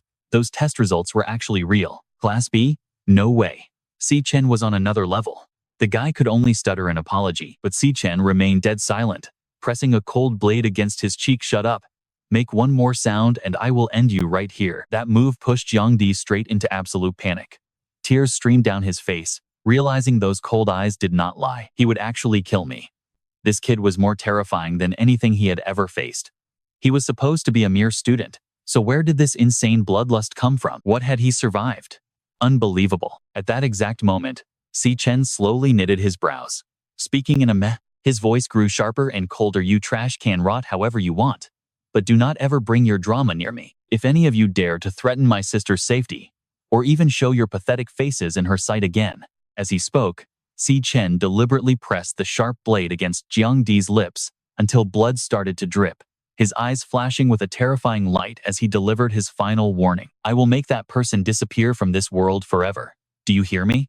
The cold metal kept scraping slowly against Jiangdi's lips as tears rolled uncontrollably down his bruised and terrified face. Without another word, Chen slowly turned and walked away, leaving a completely broken and exhausted Jiangdi collapsed in the dirt behind him. The scene shifts as a familiar song begins to play, speaking of migratory birds returning and the weather turning. Looking at Yun's blank expression, she seemed incredibly lonely as the emotional lyrics continued to echo, singing about a silhouette fading beneath the early morning dawn. Yun could not hold back her tears, quietly wondering why this melody made her feel so emotional. She bit her lip and lowered her head, feeling as though her brother had lived through a lifetime of pain in just a few days. You are not alone, big brother, because I will always be right here with you. She suddenly turned her head around and playfully complained that he was always using the same annoying tricks on her. But then, Chen held out a small gift box that made her freeze on the spot before softly telling her it was a present just for her. The moment she saw it, her eyes went wide and a bright blush flushed her cheeks. It was a magic holographic pen, the latest release from the famous Drage Corporation. Holding the expensive gadget, she asked in pure disbelief where he could possibly get 10,000 credits for this. With those words, Chen looks at his sister, quietly blaming himself. In his past life, he could neither protect her nor save her dreams. Meanwhile, Yun keeps staring at the pen, muttering that it is too expensive and they should return it. Across from her, Chen tightly grips his blood-stained hand behind his back. Standing before her in this life, he swears to himself that he will protect everything she has. In the shadows behind them, the thugs he just beat up are groaning on the ground, weakly begging for an ambulance. In another scene, the pen glides in the young artist's hand, creating beautiful, flowing waves. Si-Yun watches in pure excitement as the fish she drew come to life. This is incredible. She can actually draw holograms right in midair. As long as she is happy, Chen is satisfied, focusing on his noodles. Honestly, his sister's egg noodles are still the absolute best. But reality hits her fast, and her smile fades. She worries about rent, asking how he can spend money like this when bills are due. Chen does not look worried at all, calmly telling her that this year's rent is already paid in full. His voice sounds a bit awkward, a drop of sweat forming as he nervously rubs his nose. He claims he started a tiny business with a friend and made some cash, but Si-Yun crosses her arms, biting her lip in suspicion. She knows her brother is a terrible liar. Just look at her, narrowing her eyes. She is totally calling him out for keeping secrets from her. But watching him, her heart softens. It has been a really long time since she last saw such a genuine, happy smile on his face. Sitting right beside him, she cannot help but gently place a hand on his shoulder, her voice soft and caring. No matter what you are dealing with, brother, please do not push yourself too hard. Chen softly nods in agreement. Scene cut. Gong Ting stands before a giant fish tank, noting that Zhang Di's injuries are brutal, with 60% of his bones completely shattered. Standing with one hand casually slipped into his pocket, he coldly adds that even the top healer will not be able to make him recover fully within a single month. His eyes narrow, frowning as he realizes Zhang Di actually went after Chen, only to end up completely wrecked. Nearby, Ling Yu slowly sips his tea, noting that the guy will definitely miss the graduation exam. Gong Ting simply smirks, his eyes turning cold and thoughtful. It does not matter. My team is simply down one useless weakling whose skills just could not measure up anyway. Suddenly, Gong Xuan, the head of the recruitment office at Awakening University, steps into the room and slowly adds, "It is Chen again." His steady voice echoes in the quiet space. Gong Xuan watches a clownfish swim in the massive tank, confirming he has personally verified the internal results of the last rank assessment. The kid really is C rank, making him the only student with a higher rank than yours. Hearing this, Gong Ting can't help but glare at him. Gong Xuan clasps his hands behind his back and continues, "Your father has personally invited the Alliance's vice president to watch your graduation showcase.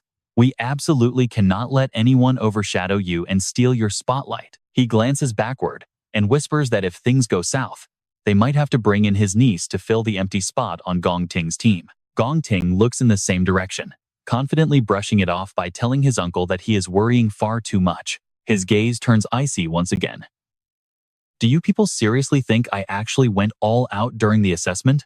He watches the clownfish about to be devoured by a shark. "Don't worry, during the practical exam, I will make things very clear." Just listen to his voice sharpen as he smirks. "Who do you think is the real powerhouse here?" At 11 p.m. in the boys' dorm, at the National Awakener University, Chen sinks his back into the hot bath. His brutal 100-kilometer heavy load training for today is finally complete. He lowers his head, lost in thought.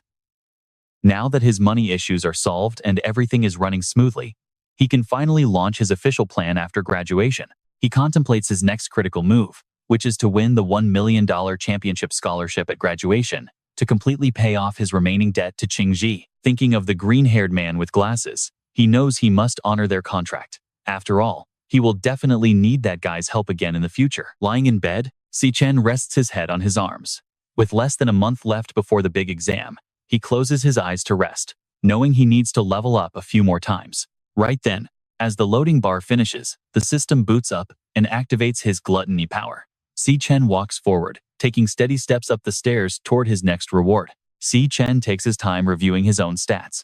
The previous test showed that his weakest class, the Ginseng King, could easily reach C rank, leaving him lost in deep thought for quite a while. But as for his strongest class, the Purgatory Rakshasa, its rank cannot be displayed. Its true potential is unmeasurable, completely overloading the system's capacity. Even though it is officially an S-rank class, he cannot unleash its full power just yet. How much of it he can actually use remains a mystery. Chen cannot help but compare them, meaning the exact rank of his other two classes still remains a mystery. Right then, a rift key suddenly appears. Chen does not hesitate to use it, deciding to put it to a real-world test today. The massive stone gate slowly grinds open.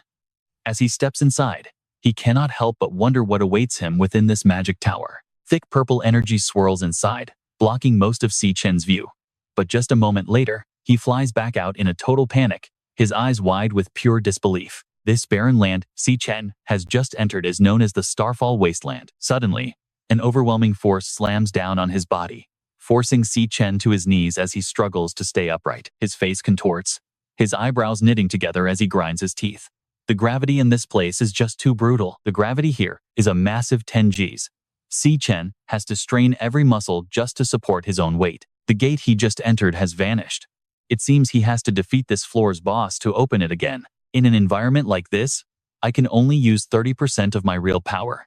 I need to adapt, and fast. Suddenly, the massive paws of a wild beast appear right in front of him. It is a phantom lion, a B-tier star warrior. Seeing this, Chen's hand crackles with lightning as he immediately triggers a class change. A second later, the system notifies him that his class change is complete. Weapon in hand, he readies himself for battle.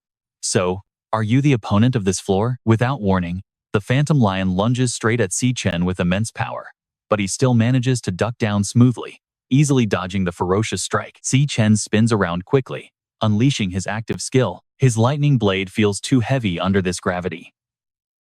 He needs to end this fast, but the harsh conditions make him miss his target completely, failing to paralyze the beast. Chen's eyes flash with determination as his face turns fierce, bracing for a brutal counterattack. At that exact moment, the phantom lion seizes the upper hand, pinning him flat against the floor.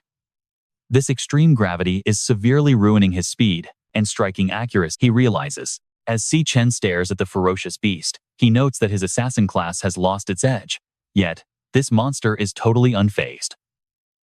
Is this really the true power of the phantom lion wastes no time, sinking its razor-sharp teeth deep into his wrist just as the system alerts him that another class change is finished. Activating the Purgatory Rakshasa class, his eyes instantly glow with a chilling blue light.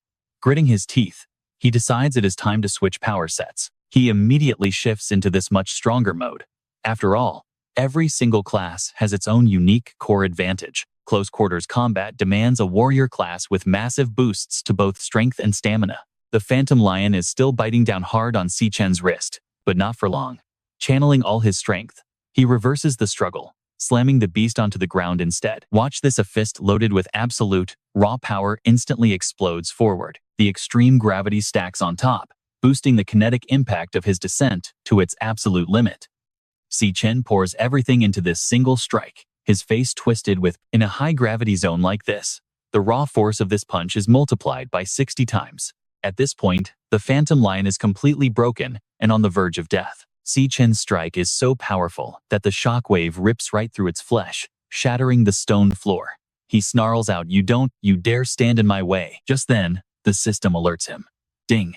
Warrior class, triple phase, heavy calamity, super gravity mode activated. A moment later, Chen lies exhausted on the cold floor, his hands covered in blood, totally motionless, right next to the dead beast. Checking the system alerts, he has obtained 1 phantom lion core, 12,000 experience points, and leveled up.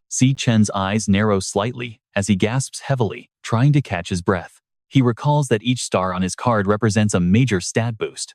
The more stars it has, the stronger the class becomes after conversion. Comparing them now, the Purgatory Rakshasa has far more stars and a higher overall stat multiplier, making its ultimate power level slightly superior to his Lightning Assassin class. He weighs his options, realizing it took absolutely everything he had just to take down a single B-rank monster. It seems his current classes still have not broken through the B-tier limit. Cold sweat pours down as Chen's brows furrow deeply. He looks down at the mutilated corpse of the phantom lion on the floor and continues his thought. Why is the system not showing any assimilation option after slaying this demonic beast this time? Dragging his exhausted body up, Chen notices that the gateway to the next floor has not appeared either. Suddenly, a chilling realization hits Chen. His eyes go completely wide.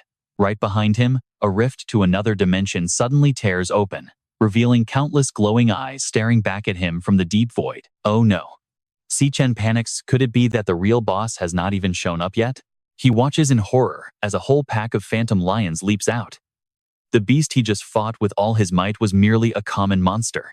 Instantly, one of them lunges forward, sinking its teeth deep. Immediately after, the other beasts also quickly lunged at Tran. Deep down, a chilling thought hit him at this very moment.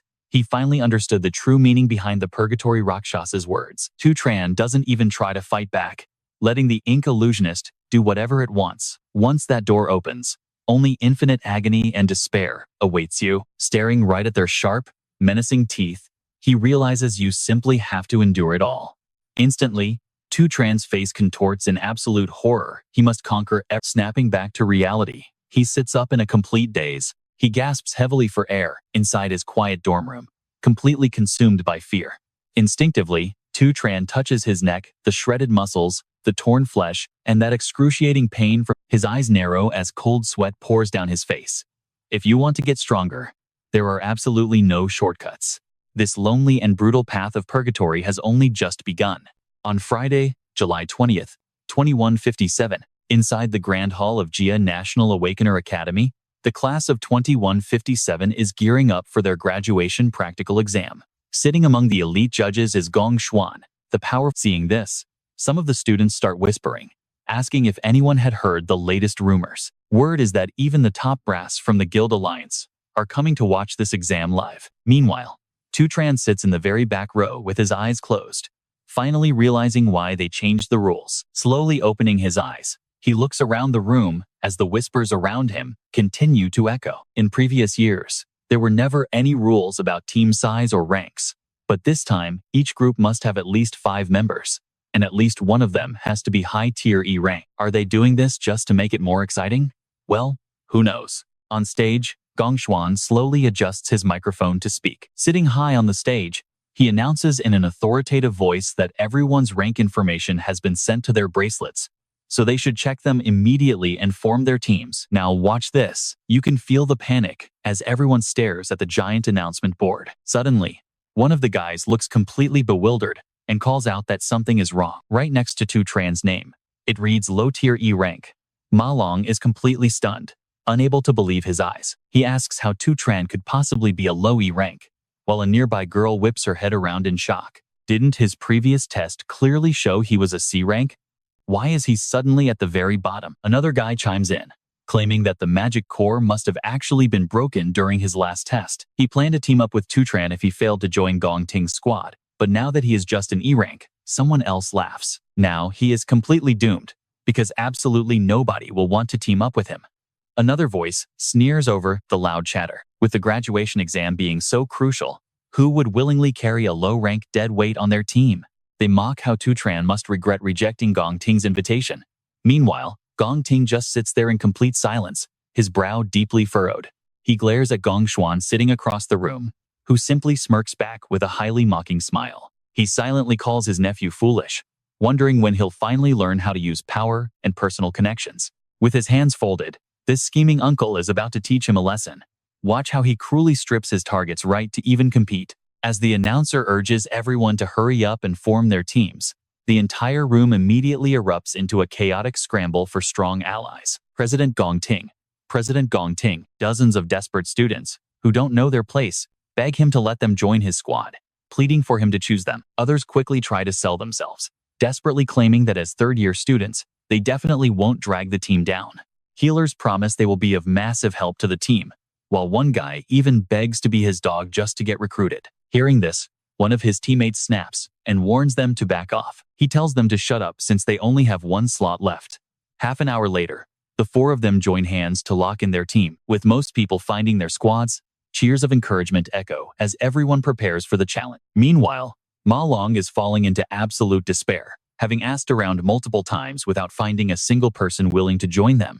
One of the Herring brothers anxiously pulls at his hair, terrified that they won't even be allowed to take the graduation exam without a full team. Hearing those words, Ma Long grits his teeth in pure frustration. The whole situation is incredibly bizarre. How could someone with Tu Tran's combat skills end up at the lowest rank? He points out the harsh reality that registration requires 5 people, and they absolutely need at least one high-tier E rank to qualify. It feels like someone is deliberately targeting their dorm group. Hearing this, a sudden realization flashes through Tu Tran's mind. The graduation practical exam is everyone's only chance to show off. If a team can score high enough, they'll have a much better shot at finding a good job. He quietly begins to calculate. In the final evaluation phase, the number of monsters inside the cave depends on how many people are in the team. But a larger group doesn't always guarantee an easy high score. Chen casts a glance at those 3 miserable roommates. That's exactly why everyone is desperately trying to squeeze into Gong Ting's elite team. Plus, nobody wants to team up with low-tier members. Chen keeps recalling the team statuses he saw just a moment ago. The 3 lowest ranked students in the entire school, all bottom tier E rank, happen to share a dorm room with us. Just as things look bleak, someone suddenly calls out to Shang Zuo. The leader of a group gets straight to the point. We're still short one person, so join our team instead. You definitely don't want to get dragged down by that trash team of bottom tier E rank roommates, right? Otherwise, you won't even qualify for the graduation exam. And look at that, Chen's eyes instantly narrow because he's not taking that disrespect. At this rate, the 3 bottom tier E rank guys in our dorm are highly likely to get abandoned by everyone else. He draws a clear line between bottom tier and mid E ranks who will lose their qualifications. Suddenly, Xiang Zuo speaks up softly. I'm really sorry. He glances over at the group, then flatly says our dorm room already agreed to form a team, and I will not abandon my own roommates. The group immediately turns away with pure contempt. Suit yourself. We only wanted you to make up the numbers anyway, and yet you reject us. Such an ungrateful brat. Making Xiang Zuo yell back to stop looking down on people like that. Once again, the status screen pops up showing ranks and teams. Seeing this, Ma Long grows increasingly panicked and speaks in a flustered tone. It seems everyone has already finished forming their teams. Right now, there are barely any upper E rankers left. The 2 of us are clearly missing one person, but absolutely nobody is willing to join. Hearing this, Chen stays silent, only glancing at Ma Long. He immediately realizes the truth about Gong Xuan, the mid-C rank career director. Since he shares a last name with Gong Ting, he must be from the same family. Chen stares deeply at the man who remains in silent thought. They just changed such crucial exam rules on a whim, even going as far as hiding their actual ranks to stop anyone from teaming up with us. Are they seriously trying to threaten me like this? A fierce wave of determination rises in his chest, but I am absolutely taking this graduation exam. Since you guys are openly targeting me while my class is still changing. The system screen flashes again to announce that the class change is fully complete. With that, Chen's confidence surges. There's no need to hold back anymore, and proving my strength goes way beyond just this simple exam. Meanwhile, his sudden shift in attitude completely shocks the panel of judges, and Ma Long cannot help but yell out, "Brother, what are you trying to do?" Opposite him, Chen is still deep in thought. The Awakened Academy has always had a special tradition, regardless of the noisy whispers buzzing in the crowd. Wait, is he really about to do that? What is Chen planning? To help students master their classes and combat skills, one-on-one challenges are allowed anywhere. His eyes flash with a brilliant golden light. It is highly provocative, but it's also the most direct way to prove your absolute strength to everyone. Faced with such a sudden challenge, many people would probably choose to decline. But looking at the crowd ahead, Chen knows Gong Ting definitely won't back down. Seeing the guy glare back, Chen narrows his eyes. If I beat him, other students who want a high score will beg to join us. Suddenly, a girl's figure appears at the doorway, calling out to Chen, "Is your team still missing a member?" Her voice grabs his attention, making Chen slowly turn around. "I want to join this school's graduation exam too." Ling Wu speaks calmly and deliberately. "I already reached D rank back in junior high. If I join your team, I shouldn't be holding you back, right?" Hearing this, Xiang Zuo is instantly amazed. Holy cow, when did Chen start hanging out with Ling Wu? Ma Long thinks in utter shock. That is insane. On the other side, Gong Chung screams out, "What is she saying?" Hearing this, makes Gong Xuan choke and spit out his water, while Ling Wu slowly walks over. Seeing this, the crowd bursts into whispers. Vice President Ling Wu wants to team up with noobs like Chen? Isn't she an exchange student from the outside? Why on earth does she want to take our school's graduation exam anyway? Her background has always been pretty mysterious, with rumors saying she is a genius youth from the Holy River Kingdom. Gong Xuan cannot hide his frustration here. Why is this girl suddenly siding with an outsider? Ling Wu, you are just an exchange student, so you have absolutely no right to interfere with our graduation exams. He glares at the girl standing across from him and adds, "Besides, you have not taken a single assessment test since transferring to this academy. I have not even seen a single test report that can prove your current rank. Letting you participate in this assessment is completely against our official regulations." Suddenly, out of nowhere, Yuan Long cuts in and agrees with the dean, leaving Ma Long completely shook. "Principal, when did you get here?" Gong Xuan stands up quickly, totally startled. Why is the headmaster even here? But Yuan Long completely ignores him, turning his focus to the girl instead. "Ling Wu, you are just a temporary exchange student, so why stir up trouble here?" Right then, Chen quickly pulls her back. "Wait, he thinks. Is not the headmaster class supposed to be a warrior? How on earth can he teleport like this? Meanwhile, Yuan Long speaks up again, warning Ling Wu that her joining the battle would be totally unfair. These graduation exams only matter if they actually reflect the student's true, unassisted power, right? The girl looks a bit embarrassed and sighs that it is a real shame. Right then, Chen eyes start glowing with a faint blue light. He stares closely at them, realizing he cannot scan or determine the level of either person. Meanwhile, Gong Xuan forced a fake smile, agreeing that the principal is absolutely right. Our academy has earned its high reputation by always following the rules. Hearing this, Yuan Long steps right into the center of the hall, stating that the mission of their National Awakened University is to train the absolute best awakened.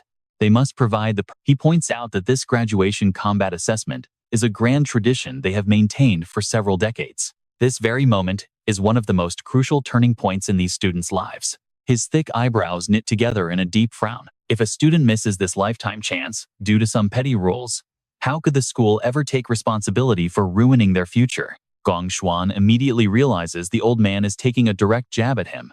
Could the headmaster have actually figured out that he secretly rigged the team matchups? He usually never bothers with these trivial details.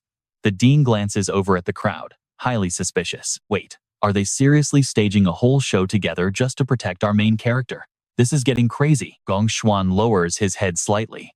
Fine, there is absolutely no point in picking a fight to the death with the headmaster. He looks over at his young nephew. Gong Ding, my boy, your uncle can only help you out up to this point. All the top-tier students have already teamed up to clear this exam.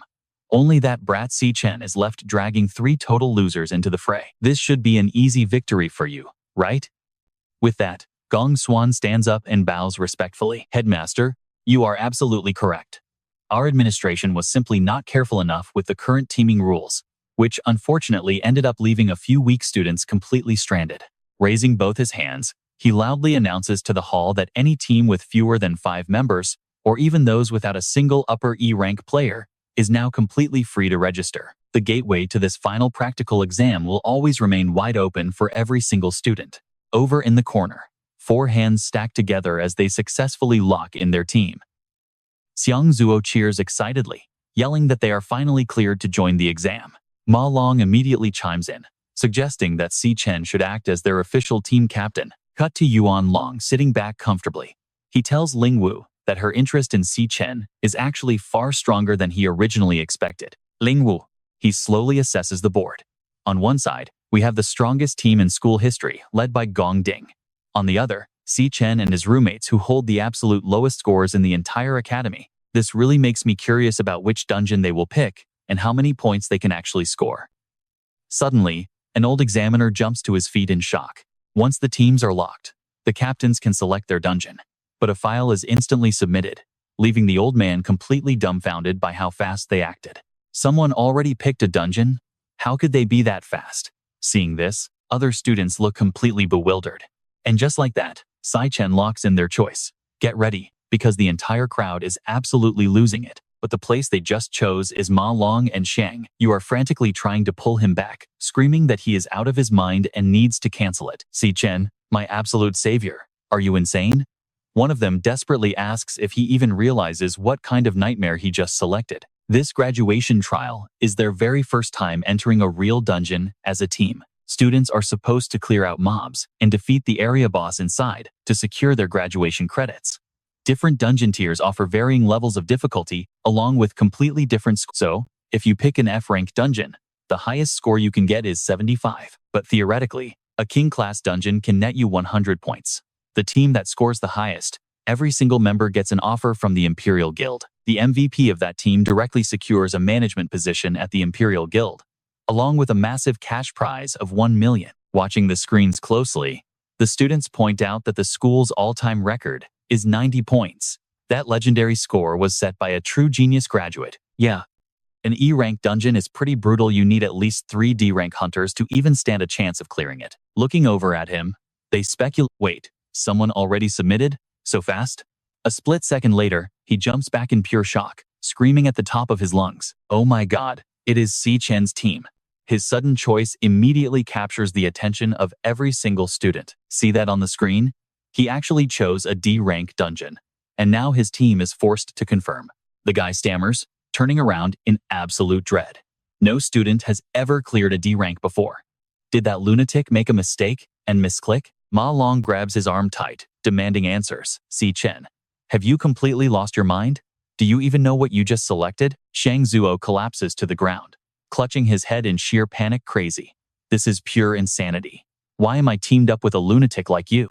He stares up at the screen, desperately weighing his options. Is it too late to back out now? Ma Long, breaking a cold sweat, questions Si Chen once more. Hey bro, are you absolutely sure about this? That's a D rank dungeon.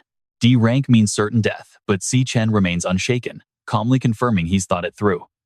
Right after, Gong Ting also submits his team's selection. Submitted.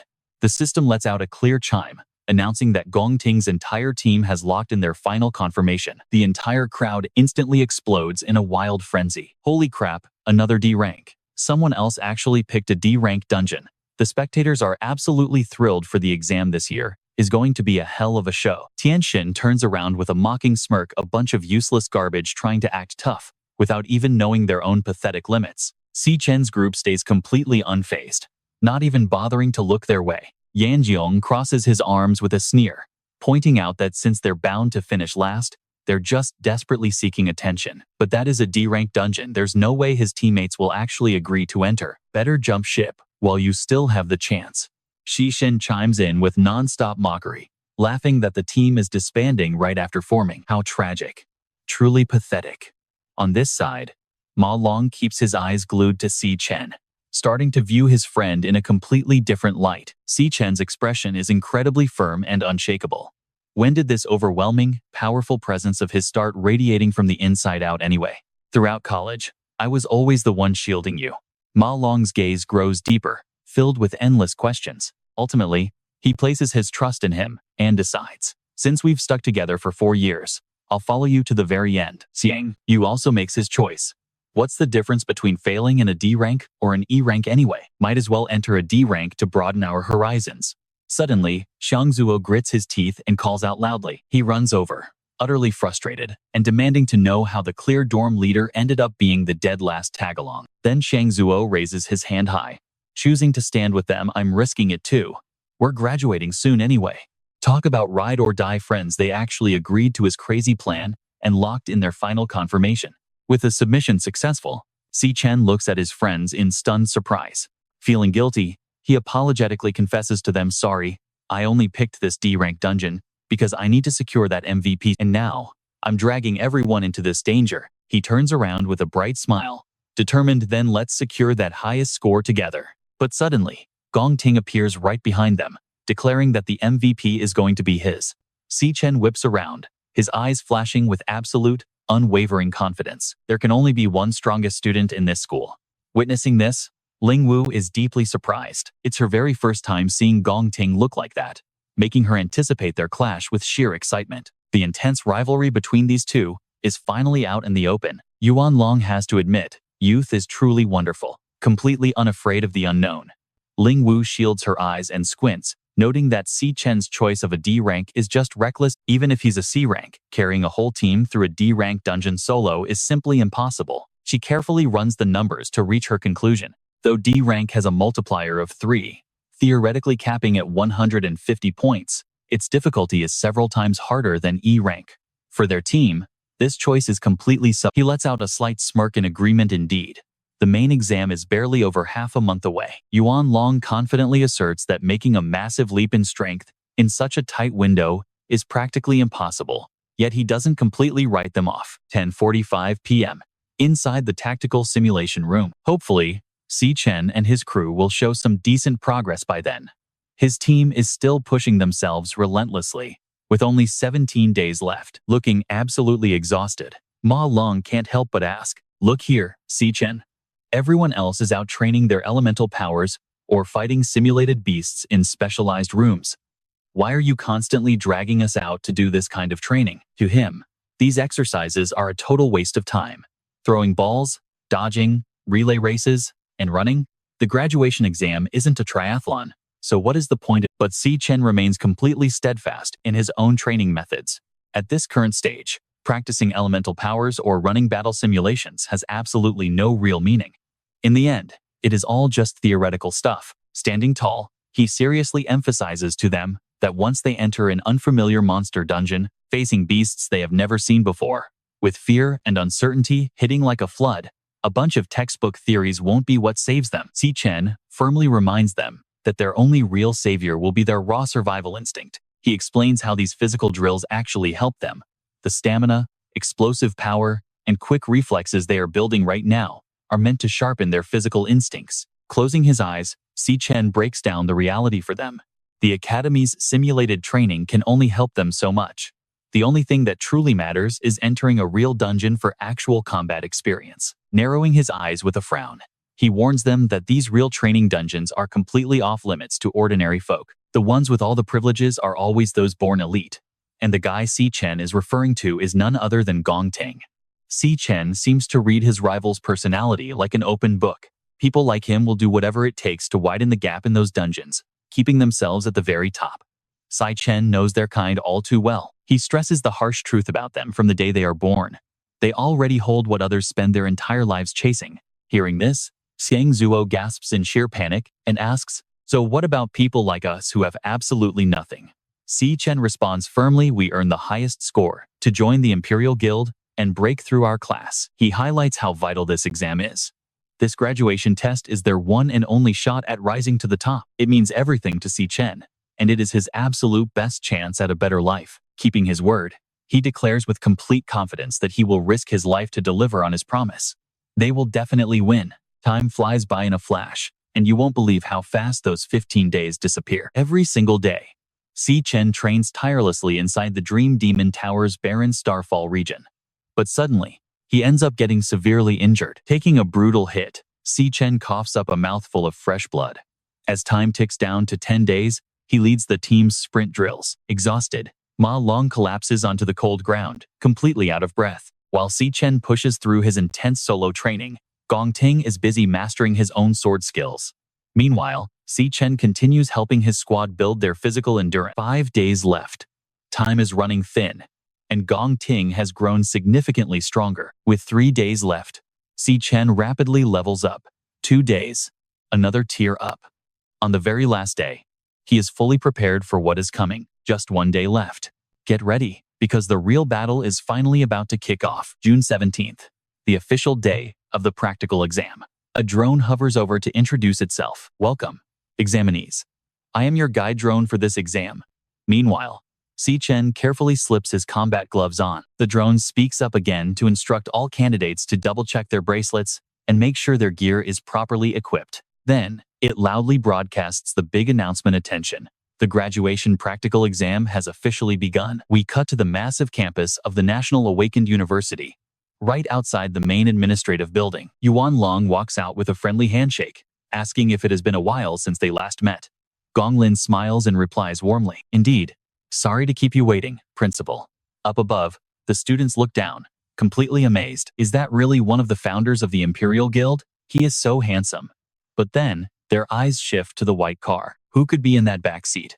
Needing both the guild founder and the principal to personally welcome them out. A red-haired young man steps out of the luxury car, instantly locking everyone's attention right onto him. The crowd of students gasps in total shock, wondering how the vice president of the Guild Alliance could possibly be visiting their school. Some can't even believe their own eyes, whispering that they might never see such legendary figures again in their entire lives. No wonder the whole administrative district is completely locked down.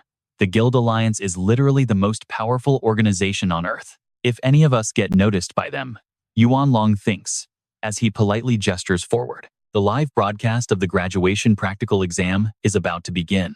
Come on in.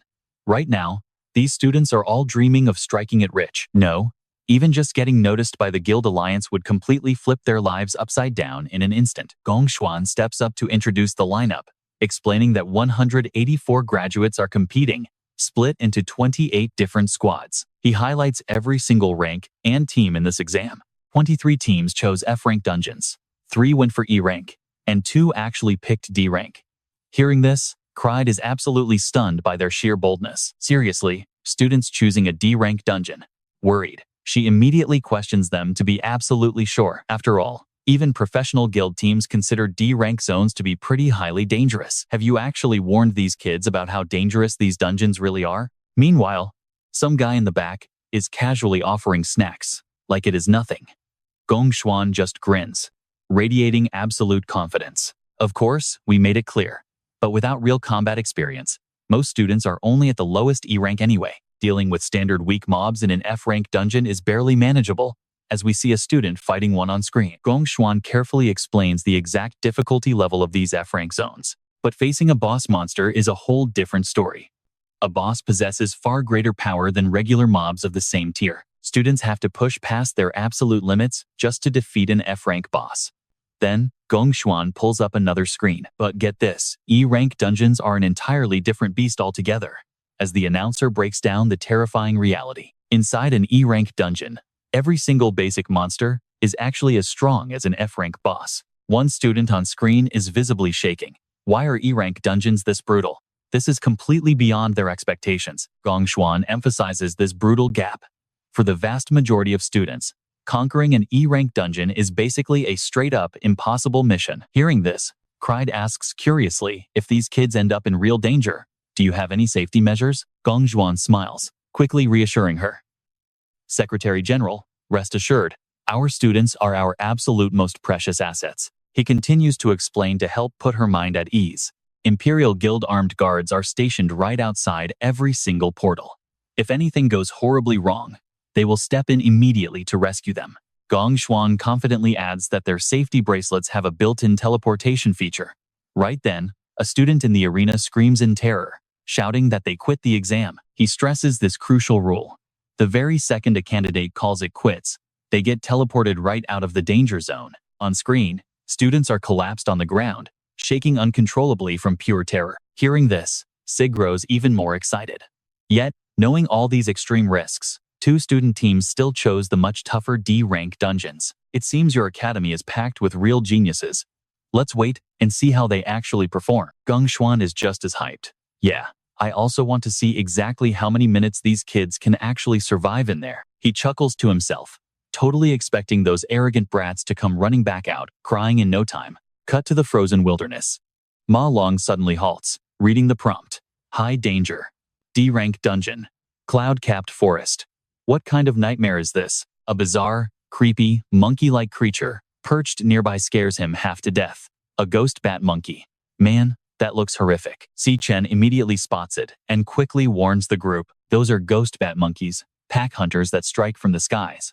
Their dive bombs are incredibly fast, so keep your eyes glued to the canopy. Creepy eyes track them from the trees before the beasts suddenly dive down. Chen whips around and screams a warning to the team. Here they come. Shang Zuo barely dodges an incoming strike, while Ma Long dives away in panic, and Shang Yu pulls off a crazy split to escape. You can literally feel his shock seeing them dodge that. Did we actually just dodge a strike from a D-rank beast? Ma Long is still heavily in shock, muttering to himself that he is alive. But as another weird shadow looms ahead, Shang Zuo stares in absolute disbelief, deeply worried for Chen. He is completely blown away by Chen's sheer combat skill. The guy just solo killed 3 D-rank beasts in a split second. Chen looks back and warns them. You guys are not strong enough to fight these things yet, so just focus on staying alive.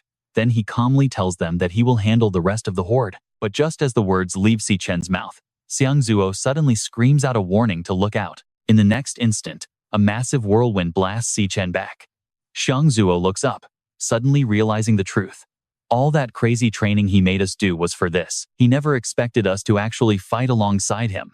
He just wanted to make sure we could survive. He frowns slightly. He was always the big boss of their dorm, but now he has to rely on this kid to carry him to graduation. Meanwhile, while Xiang Zuo is busy analyzing the situation, Chen is still locked in fierce combat. The ghost bat monkeys show no mercy, swarming him from all sides, but before they can even touch him, he tears them to shreds.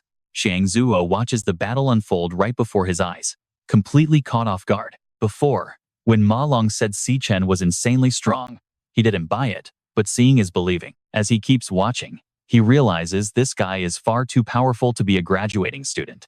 Shang Zuo is totally frozen in place. This dude fights like a seasoned battle. His face suddenly darkens. Somehow, this guy has gotten way too dependable. and it is kind of irritating. Am I really getting left behind? Right as that thought hits him, Xiang Yu shouts out, instantly cutting through his panic. Watch out! Another one is coming from behind.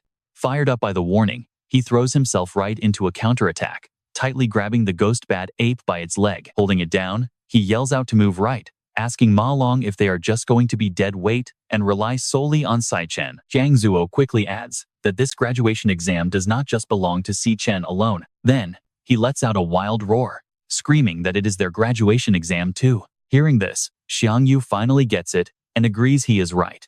He quickly channels his energy into binding vines to launch a fierce counterattack. Taste this.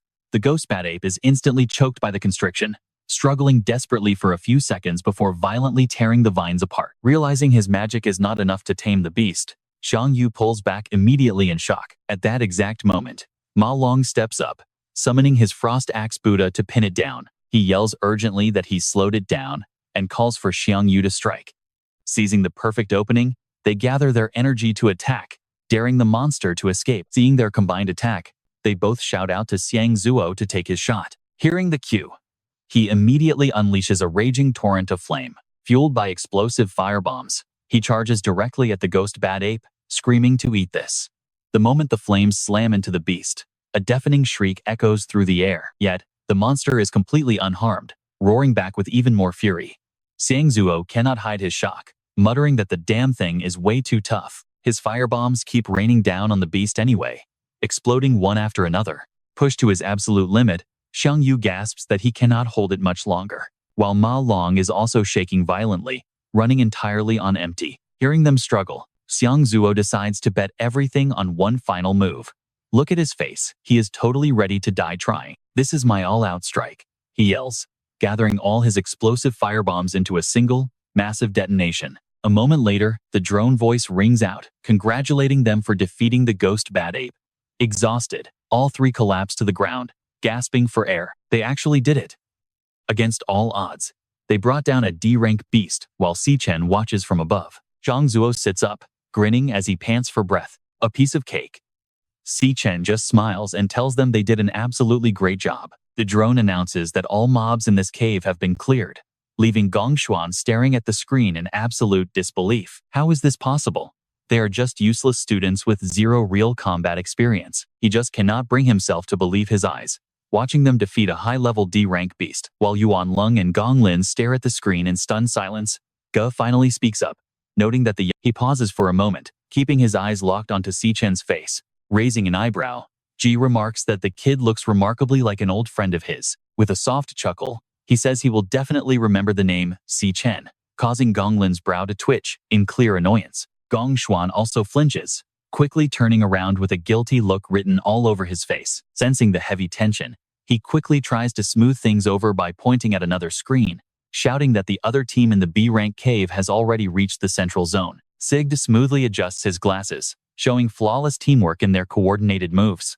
They look exactly like a professional guild, and Ge agrees, noting that this year's graduates are actually quite impressive. Gong Xuan's mouth twitches into a smug grin.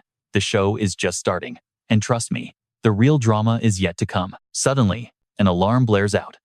High danger in the D-rank cave, toxic mist valley, poison spores, and D-rank flower warriors. Fan Fan quickly reacts with her floral chant, the decay song, rushing forward immediately to back up Yan Lingshu. As the Star Mage gathers cosmic energy, he calls out for his captain, and Gong Ting appears in a flash, showing absolutely no mercy. He unleashes his red flame severing slash to finish them off. Gong Ting calmly sheathes his sword and looks up, watching the fading flames. Yan Lin thinks these exam monsters are completely identical to the ones they faced in training, making them pretty easy to handle. He figures the Gong family rigged this exam beforehand.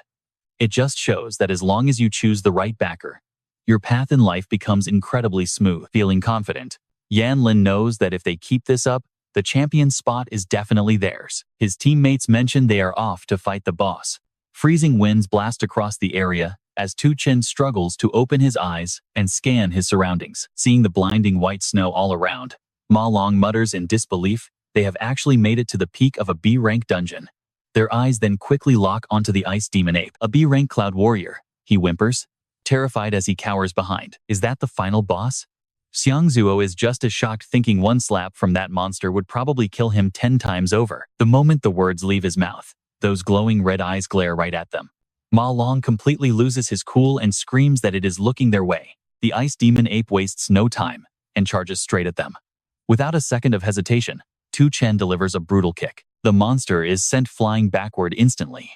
It hovers awkwardly in midair for a brief second, before a sudden surge of raw energy completely consumes its body. Half a second later, the ice demon ape's entire body disintegrates into dust. Ma Long turns to look, totally blown away by the sight. He took it down that easily? Right then, the system notifications pop up: 200 experience points gained, plus a frost core. Chen narrows his eyes. How strange.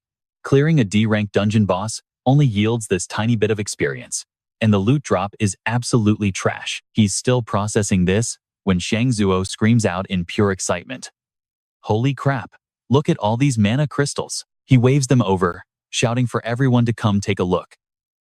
That giant beast hid a mountain of mana crystals right inside this tree hollow. Judging by the size, these are at least mid-grade crystals. He adds with pure excitement, if we sell these outside, we are set for life. Seeing what Xiangzuo is about to do, Chen quickly yells out, "Wait!" And here is where it all goes wrong. His hands move faster than Chen can speak. The exact moment Xiangzuo touches them, a violent blast of icy wind erupts, slamming hard into everyone, including Chen himself. An ice blast trap from a cloud mage triggers instantly, freezing the entire team solid. Back in the control room, the monitors immediately report that Chen's squad has lost all signal. Gong Xuan sneers, mockingly pointing out that they fell right into the trap. High-level monsters are smart, and trash will always be trash, only good for dragging down their teammates. It looks like your graduation exam is going to end right here. One of the supervisors anxiously asks if the students' lives are in danger. Gong Xuan replies with a smug, oily tone, "Exactly. Saving lives comes first. It seems we have no choice but to let the guild team step in and disqualify them now." Suddenly, Yuan Lung cuts in, demanding they give the kids a bit more time. He notes that their smart bracelets are still monitoring their vitals. Right now, all their life signals are perfectly stable. Plus, none of them have sent any signal showing they want to forfeit. Yuan Lung adds that the power to choose should remain solely with the candidates themselves. Meanwhile, Ma Long is shivering and sneezing wildly in the freezing cold. He is crying inside, thankful that he is a cloud class user with natural ice resistance. Otherwise, their whole squad would have been wiped out instantly. Suddenly, a sharp rustling sound echoes through the dead silence. Hearing the noise, Ma Long immediately looks up with wide eyes. The terrifying sight before him leaves him completely frozen in absolute shock. Is this creature the actual dungeon boss? Ma Long suddenly recalls seeing this beast in the monster encyclopedia, a deadly cloud mage with insane heavy attacks. It is master of ice, incredibly cunning, and loves to brutally torture its prey to death. He frantically tries to recall its name. The Frostbone King, a C-rank cloud mage boss. Ma Long scrambles to run for his life, realizing that the ice blast bomb earlier was definitely its trap. This is an ultra-rare boss monster. Let's be real. How is he supposed to survive this fight alone? He looks back at his frozen teammates, knowing he has to move fast. But before Ma Long can take another step, a sharp spike of ice suddenly impales his leg. He collapses onto the freezing, snow-covered ground. The Frostbone King watches him fall, a cruel, cunning grin spreading across its face. A system alarm blares out, warning of a penetrating wound in his left leg, asking if he wants to forfeit the exam. Ma Long rejects the option without hesitation. He has to quickly break the ice and free Chen. He immediately activates his skill to melt the ice, trapping Chen. As long as his friend wakes up, they still have a chance. Just then, another ice spike hurtles toward him. As Ma Long crashes down, the system alert blares again. Purification failed. The Frostbone King cackles with pure sadistic glee. It repeatedly fires off its ice bone spikes as the system warning blares once more. Danger, danger, heart rate critically high. Penetrating wound detected in the right arm. Do you wish to forfeit the exam? Hearing the prompt, he grits his teeth in pure agony. Give up now? Ma Long flashes back to his past. Every single time he faced danger or fear, he ran away. That is why he was always left behind, ignored, mocked, bullied, and treated like absolute garbage. Every painful memory comes rushing back. They risked their lives to make it this far, fueling his resolve to finally change his fate. Ma Long drags himself up, shouting that he will absolutely never give up like this. He gathers his strength and activates his ultimate skill, Manifestation Source. Marlin keeps desperately trying to break Tristan free from the ice. Sensing an opening, the Skeletal King fires a barrage of deadly frost spears. Ignoring the danger, he keeps hacking away at the frozen prison. Marlin battles against time and those freezing spears with every ounce of his strength. He refuses to give up, even at the absolute limit. And just like that, Tristan is finally freed from the ice. Tristan quickly regains his senses and instantly activates his Divine Flash. The Skeletal King freezes in shock as a sudden shadow looms right before him. Rushing over, Tristan checks on Marlin, who looks up with a deep frown. "So you ended up breaking the seal yourself?" Marlin asks. Tristan shakes his head. "No. You helped immensely. But are your wounds all right?" Marlin says it is not serious since the bleeding already stopped. He warns that this monster is a powerful C-rank Skeletal King, and they absolutely cannot afford to get frozen by him again. Suddenly, both of them freeze in sheer shock. Right before their eyes is a massive cloud magic ice explosion created by the Skeletal King, echoing with chilling, maniacal laughter. Marlin jumps back in absolute panic. How on earth can that monster trigger a massive ice bomb like this? Seriously, guys, how is anyone supposed to survive this? The Skeletal King's frozen power blasts outward, turning the entire battlefield into a blinding white void.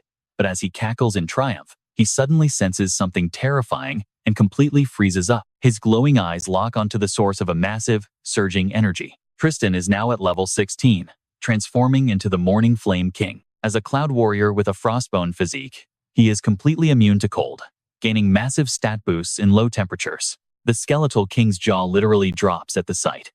Marlin is just as baffled, stammering, "Tristan, what is this insane power coming from you? You are supposed to be a lightning assassin," Marlin thinks, his mind racing. Could he actually be one of those legendary, ultra-rare geniuses? Marlin stares at him, realizing Tristan is a dual-class user. Switching classes, Tristan speaks up. "Sorry, I misjudged the battlefield earlier and put all three of you in grave danger." His eyes turn deadly serious as he promises it will never happen again. Right then, his level 16 transition to the Purgatory Rakshasa class is fully complete. "I will end this monster right now," Tristan declares, leaving a completely stunned Marlin watching him in utter disbelief. Normally, an awakened can only ever unlock a single class, but there is a rare 1 in 10 million chance of someone awakening 2 different professions. These legendary anomalies are known as dual-class users. Across the entire globe, there are probably fewer than 10 of them in existence. The moment a talent like this is discovered, every major guild will desperately fight to recruit them at all costs. Marlin is completely shocked as he looks at Tristan.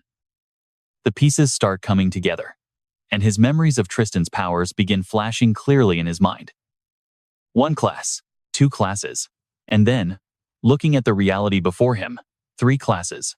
Marlin shudders, thinking that every single one of these classes feels terrifyingly powerful. Get ready, because right here is where they clash head-on, with Tristan launching himself forward into the battle without a single trace of fear. Marlin watches in awe, remembering how oppressive that monster felt just a moment ago, while quietly keeping his eyes glued to the battle. Under Tristan's devastating blade strikes, Marlin watches in absolute awe as the Skeletal King's impenetrable defense completely shatters into a million tiny frozen shards. Once the dust finally settles on the battlefield, Tristan successfully levels up to level 17. Marlin looks around the devastated area and gasps, "You really are something else, brother, taking down a C-rank lord in a single strike." Tristan calmly asks, "Aren't those other 2 still frozen? And do you have enough strength left to free them?" Hearing this, Marlin instantly freezes in pure shock. Marlin scrambles over, realizing he completely forgot about the Hang brothers, shouting for Hang left and Hang right to hang on. Right then, the system alerts Tristan that assimilation is available, and he wastes no time seizing this golden opportunity. Harnessing his energy to assimilate the fallen Skeletal King, Tristan firmly clenches his fist without leaving a single gap. As soon as the process finishes, Tristan checks his status screen and notices he unlocked the Cloud Mage class, marking his first class assimilation outside the dreamscape. His gaze turns cold as he analyzes the situation. The recording drone was completely frozen by that ice bomb earlier, meaning his secret classes remain safe from the public, and he still has plenty of time to secure a... Suddenly, system notifications flash before his eyes, showing that his class proficiency has increased, and he has earned a star. The Lightning Assassin can now allocate attribute points. Barely believing his eyes, he wonders how he managed to score a star. Meanwhile, over on the Royal Academy team side, a brutal battle is still raging. Alan reaches his limit and screams for help, asking if this is really the power of a D-rank boss. He urges his team to hit harder since he can't hold it back much longer, but they shout back that the monster's defense is just too tanky to break. The giant carnivorous flower lunges forward with a vicious attack, quickly slamming them to the ground and breaking their defensive hold entirely. One of his teammates struggles to get up, crying out that they have never faced such a terrifying monster in training before. Alan turns around, yelling that they can only count on their captain now. Desperately wondering how the royal leader is holding up, he looks over at them and asks, "Is your energy fully charged up yet?" Just like that, Gong Ding's stamina and power soar to the absolute limit. That is enough. He ruthlessly clears out every single obstacle in his path, charging straight at the massive giant Gong Ding unleashes a massive full-power slashing attack. His energy surges instantly as he activates his devastating core warrior skill. The explosive blade aura unleashes a terrifyingly powerful pressure, leaving the onlookers completely stunned and gasping in awe. Their captain is so strong, truly an absolute beast.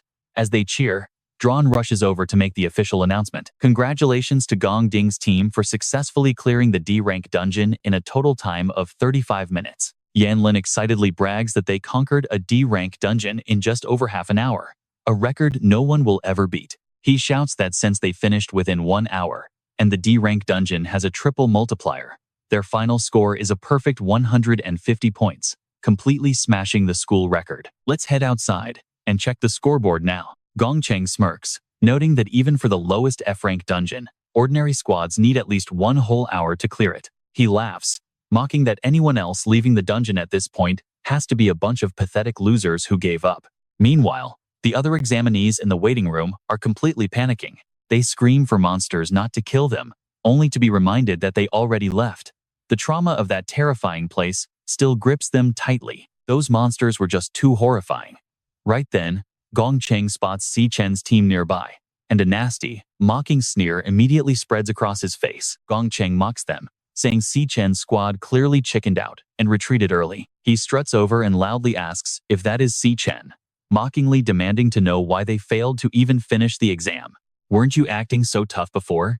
But before he can say another word, Gong Ding sharply cuts him off with an order, telling Gong Cheng to get back. He spots the vice chairman arriving and goes to greet him, just as applause and praise fill the room. Absolutely wonderful, simply outstanding.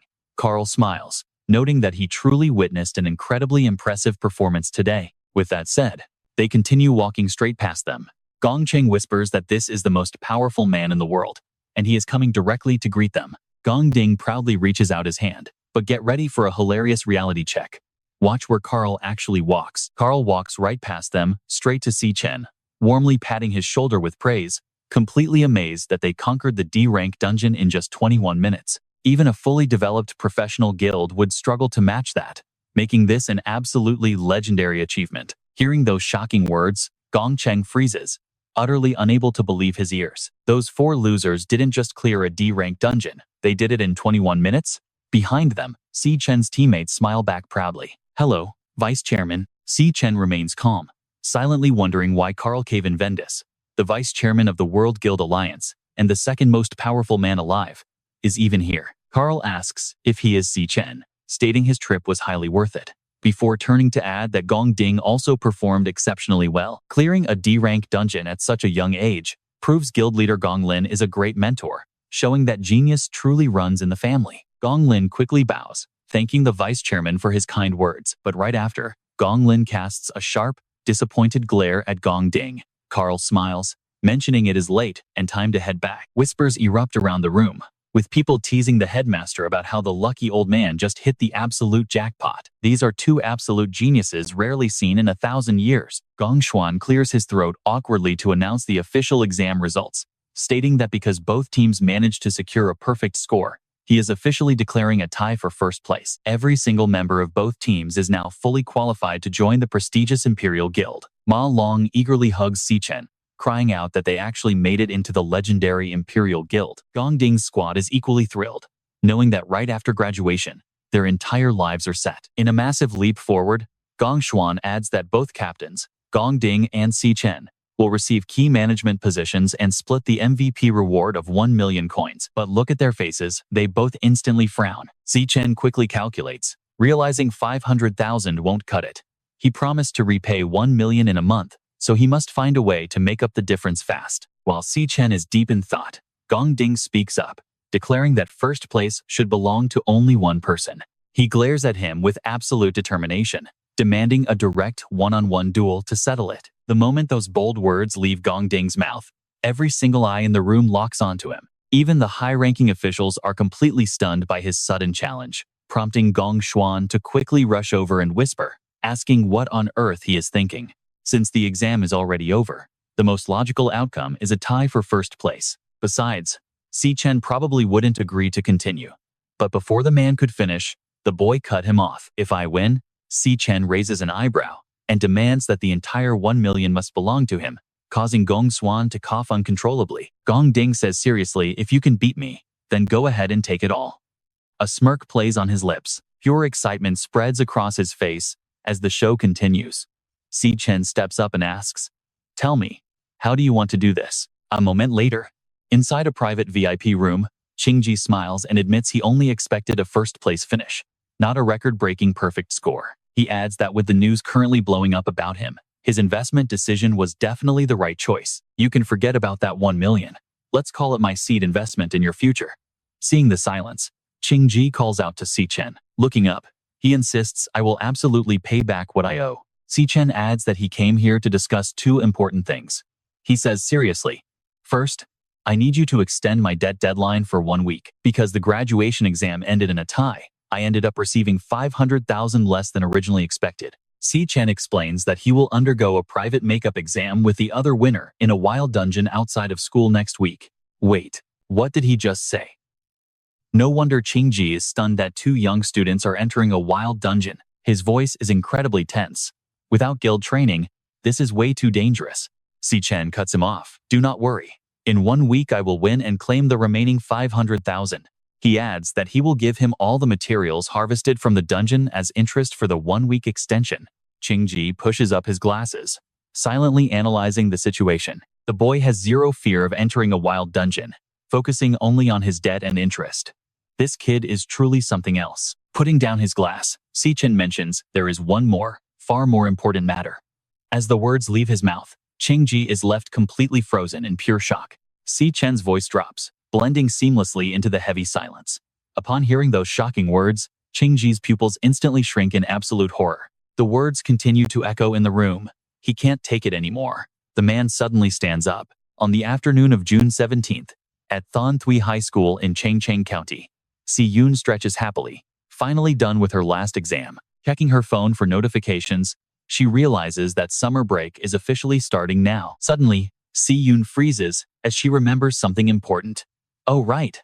Glancing at her phone, she murmurs that today is her older brother's graduation exam day too. 4 years ago, Chen proudly showed off his results, excitedly telling her that they discovered elemental potential inside his body. He was officially accepted into the National Awakener University. The excited girl asks if he is about to become an awakener just like their parents. He agrees, saying he will join a top guild to earn lots of money for her. Plus, there's a chance he might finally uncover the truth behind their parents' sudden disappearance. Overjoyed, the little sister praises him, saying her brother is the absolute best and will definitely become an incredibly powerful, top-tier awakener. But get this, just recently, he was sitting there completely depressed that he still had not awakened yet. Shaking it off, he comforted himself with a bright smile, saying it was fine, and he just needed to keep working hard. Si-yoon knows that ever since joining the Awakener University, her brother worked harder than anyone his age, yet ended up as the only student who couldn't awaken. She sighs quietly. Everyone else is awakening, one by one. He must feel so lonely inside, but he never lets it show. Suddenly, Zhu Tong rushes over and playfully nudges Si-yoon. Hey, Si-yoon, did you hear the big news?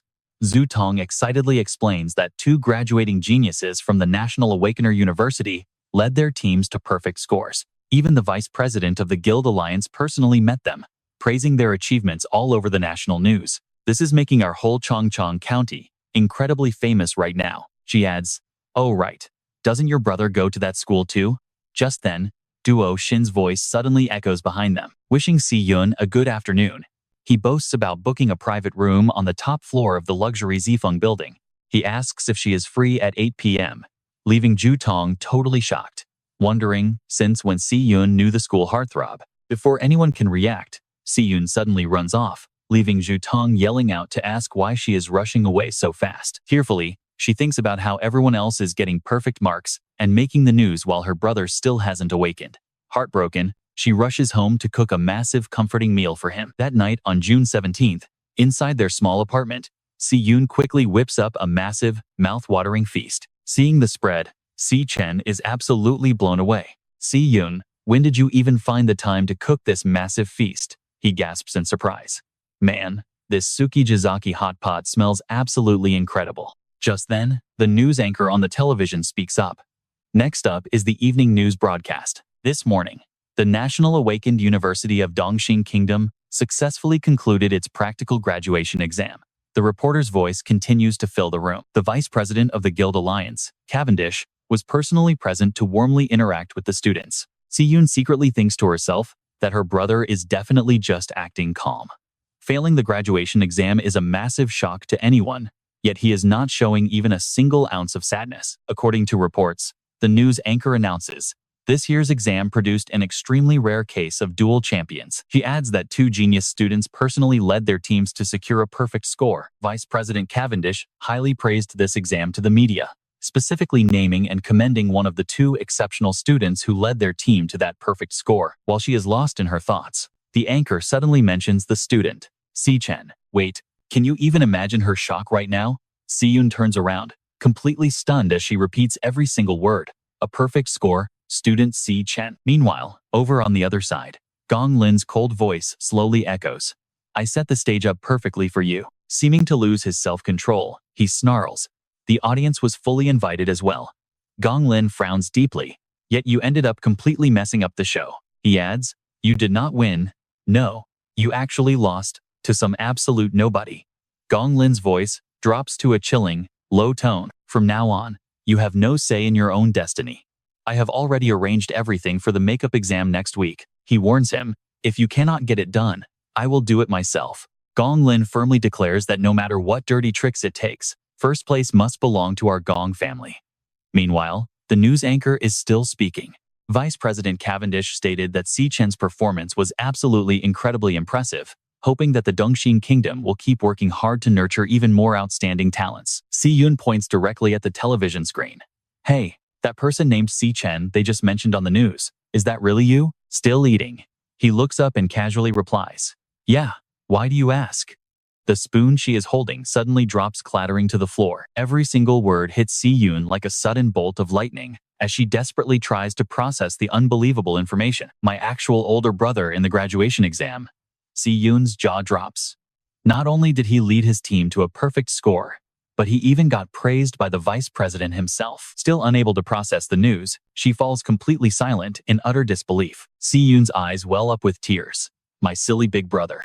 She looks at him with immense pride, happy that he is finally getting the recognition he deserves. As for Chen, he is completely confused when he suddenly sees Si-yoon tearing up, freezing in his tracks. On June 17th, Year 7, the night after the practical exam, Cavendish casually sits down to enjoy his meal. As expected, Dongxing Kingdom's top-grade Wagyu beef is the absolute best. He looks up and asks how things are progressing on her side. Cavendish looks at her, slowly parting his lips, as Yan Lingwu pushes a document toward him. This is the complete summary of all the data gathered so far. She explains that over the past year, it has not left a single trace. Then, Lingwu concludes, it has probably already noticed our presence. Hearing this, Cavendish replies, you have worked hard. Eat some meat first. She continues, on top of that, there is one more thing.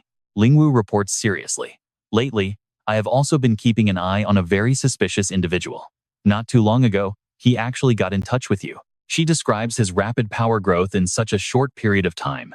Lingwu reflects, speaking out loud, it is honestly completely unnatural. At the same time, let's look closely at his insane training, spending over half a month on the first floor of the Magic Tower. He has wiped out nearly every single monster here, completely adapting to combat. After his graduation battle, his Thunder Assassin class finally earned a star. With increased class mastery, receiving a star allows him to allocate attribute points. So, it turns out that constantly using a class is what steadily, in other words, None of Chen's 4 current classes have hit their limits yet. He immediately puts that hard-earned star into speed, the absolute most crucial attribute for any assassin. Right now, his speed stat alone has officially reached the level of an A-rank assassin. Chen pauses for a moment, but even so, he calmly stares at the phantom spirit lions in front of him. Chen looks up, realizing he still cannot land a single direct hit on the boss of this floor. Right as he is reflecting, a phantom spirit lion suddenly charges directly at him, instantly activating Divine Flash. Streaks of light tear right past the phantom spirit lions toward the Lion King. The ability of this boss Lion King is incredibly strange. Whenever he spots an opening to strike, it vanishes instantly like a programmed system, only to reappear right next to the lioness, standing furthest away from Chen. They quickly shift their positions to adapt to any threat, but their overall formation remains absolutely unbreakable. 2 lionesses always handle close combat, while another 2 stand by from a safe distance. And the Lion King keeps its distance from Chen, acting as a ruler who never fights directly. That makes Tran wonder what class this Lion King actually is.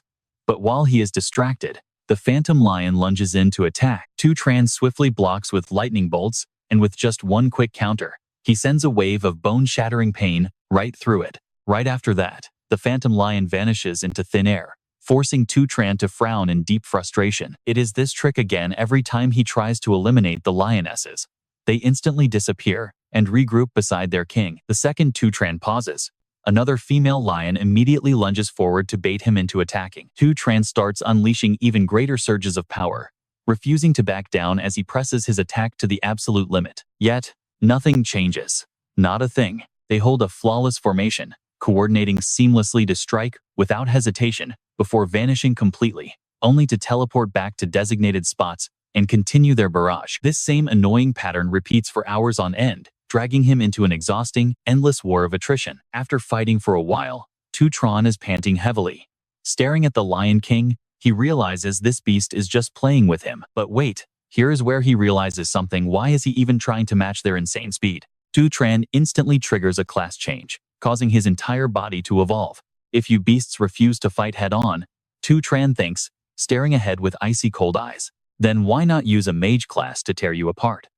As the system confirms his class change, he immediately summons giant ice bone spikes. Countless sharp ice shards crash violently onto the ground below. The terrified phantom lions retreat toward their king. Close-range mages might be weak, but they excel at crowd control from a safe distance. From behind, thin spikes of ice materialize out of nowhere, all aiming directly at the Lion King. But the clever beast teleports away, dodging the strike with ease. Yet, the moment they gather in one spot, the entire area freezes over. Tran sneers. Once you are trapped in my zone, it is over. The terrified king watches as a massive ice bomb forms. Staring ahead, Tran knows they cannot hide. Sensing his doom, the desperate beast lets out a wild roar. But a split second later, the roar is cut short. Everything goes back to normal. The Lion King and his minions freeze solid instantly. Right after, the system confirms his next class change. Fighting on the first floor of the magic tower, Tran grits his teeth and charges forward to finish this. He unleashes a super heavy triple calamity strike, instantly shattering the beast and leaving the entire area dead silent. The phantom beasts slowly dissolve into the air, and their allies fade away with them. As the battlefield clears, Tran successfully reaches level 24, and the system prompts him that he can now devour his prey. Without hesitation, he looks at the fallen beast, curious to know what kind of special class this creature actually possessed. The creature is quickly pulled into his light, blending its power directly into his own soul. Tran instinctively tightens his grip on this newly acquired force, as the system displays details on the Phantom Lion King.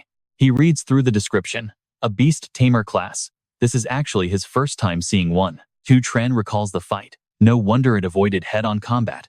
Its personal stats were quite mediocre, forcing it to rely entirely on contracted beasts to deal real damage. Vivid memories of the intense battle flash through his mind. And you know what is crazy? This space-traveling ability is actually incredibly useful, causing him to pause and think. He realizes he can even force beast contracts, though it requires immense intimidating pressure. It seems securing a contract beast will take a much rougher approach. Suddenly, a strange rustling sound nearby catches his attention. The environment is shifting. The abrupt change in the surrounding scenery leaves Tran highly confused. Is this the actual state of the first floor? Staring at the desolate ruins, he wonders what kind of tragedy happened here. Suddenly, a bright beam of light pierces the distance, and Tran immediately realizes the second-floor entrance has finally appeared. A strange purple glow suddenly flashes behind him, and sensing the danger, he immediately spins around to look. Tran finds himself staring at a creature fading in and out of sight, glaring back with an extremely hostile look as Leo watches him. Tran instantly releases his killing intent, realizing there is actually a little lion cub left behind. He slowly approaches it. Since the dead Lion King did not make this one disappear, he realizes it must not be a contracted beast. Moving closer, he is quite surprised to see astral chains binding its body, wondering if the king kept it locked up here. Without wasting any time, Tran immediately channels his heavenly thunder. Leo freaks out as a sudden light lunges toward him, causing the heavy chains binding him to instantly snap. Caught off guard, Leo falls face first, hard. Chen mumbles under his breath, "Then I grant you freedom." He figures this might be Leo's actual home. Chen forces a painful smile, telling him that losing friends and having your home destroyed is a feeling he knows all too well. As Leo stares blankly at his face, Chen continues, telling him that even though it is lonely, he must survive and live well, since it is time to move up. But check this out. Just as he takes a few steps, the system flashes with a sudden beast contract request. Chen instantly spins around, utterly stunned. The system asks if he wants to accept, prompting that Lion King Leo wants to form a contract, asking if he agrees. Chen stares at the beast and asks if it really wants to follow him, to which Leo responds with a soft, gentle growl. Chen explains that he is going to climb the magic tower floor by floor, and with every single level he conquers, the beasts will only get more violent. He warns that they could get hurt or even lose their lives, asking if Leo is truly ready, but the cub responds with fierce, unwavering determination. Chen closes his eyes and whispers that he understands. Then he opens a pair of burning, resolute eyes to officially accept the contract. Leo stares, captivated. The bright light envelops them as the Lion King contract is officially finalized. Leo's status window pops up showing his newly activated passive skills, and Chen waves him over, inviting the beast to tag along. He reminds the cub to stay safe whenever a battle breaks out, before stepping directly through the spatial rift with a look of pure, unshakable focus in his eyes. Absolute heat. Flowing lava bubbling right in front of them. Chen groans that the heat is so intense he feels like he is melting, while Leo playfully reaches down to touch the burning liquid. Turning his back to the cub, he quietly wonders what kind of terrifying monster is waiting for them on this floor. Oh, here we go. A blinding flash of light suddenly blocks their vision, and Chen's eyes instantly narrow. Before he can react, a sharp object completely pierces his chest, leaving him in absolute shock, until he suddenly wakes up gasping in his own bed. He was killed instantly, dead before he could even see. What kind of insane monster was that? Frowning, he wonders what kind of beast is guarding the second floor. Just as Yun's cheerful voice calls out, inviting him to come eat breakfast, he walks out to see a massive, beautifully prepared feast waiting on the table, prompting Chen to praise her cooking skills. She reminds him to wash the dishes in the sink when he is done, and to hang up the laundry in half an hour. Chen asks with concern where she is rushing off to during summer break, to which Yun replies that she has a part-time job. He freezes. Surprised, he reminds her that he explicitly told her to leave all the money to him. Turning back with a sweet smile, she explains that, since her brother is successful, she cannot fall behind. Plus, sitting around all summer is just too boring. With a final reminder about the chores, Yun heads out and shuts the door, leaving Chen to start washing the pile of dishes. Chen moves on to hanging up the wet laundry, his eyes tinged with sadness because Yun has always been this stubborn. Staring at a photo of the two of them, he admires how she always stays strong no matter the circumstances. Even though she is still just a kid, it always feels like she is the one taking care of me. Holding the picture tightly, he reminds himself that once he settles things at school, he must go defeat the Demon King of Wrath, which means he will be away from Yun for a very long time. He knows that Yun is the only person in this world he constantly worries about. Suddenly, Chen's eyes shoot open as an idea strikes him, prompting him to touch his head and focus his energy. Right then, a spatial portal opens, and Leo tumbles straight out onto the floor. Chen spins around, jaw-dropping in absolute shock, as he realizes he can actually summon his contracted beasts from the Dream Tower straight into the real world. A moment later, Leo starts running wild around the house, making Chen realize he can leave the cub behind to protect Yun while he is gone. If she ever lands in danger, he will immediately sense it and rush back, bringing a relieved smile to his face. Xiao Yun has always loved dogs and cats, so a little lion cub should be fine, right? But his thoughts are interrupted by a massive crash next door, forcing him to nervously investigate. Absolute chaos. He just hopes she will actually be fine with a lion cub.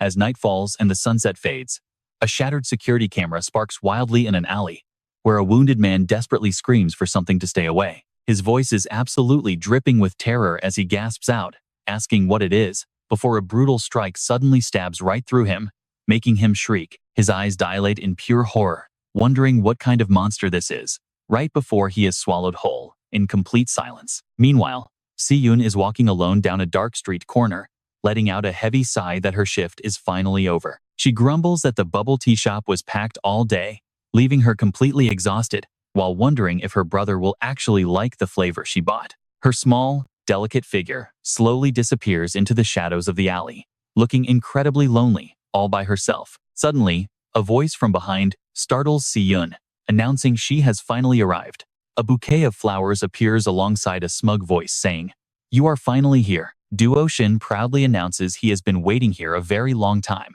He reminds her that last time at school, she left in such a hurry, she missed his date offer.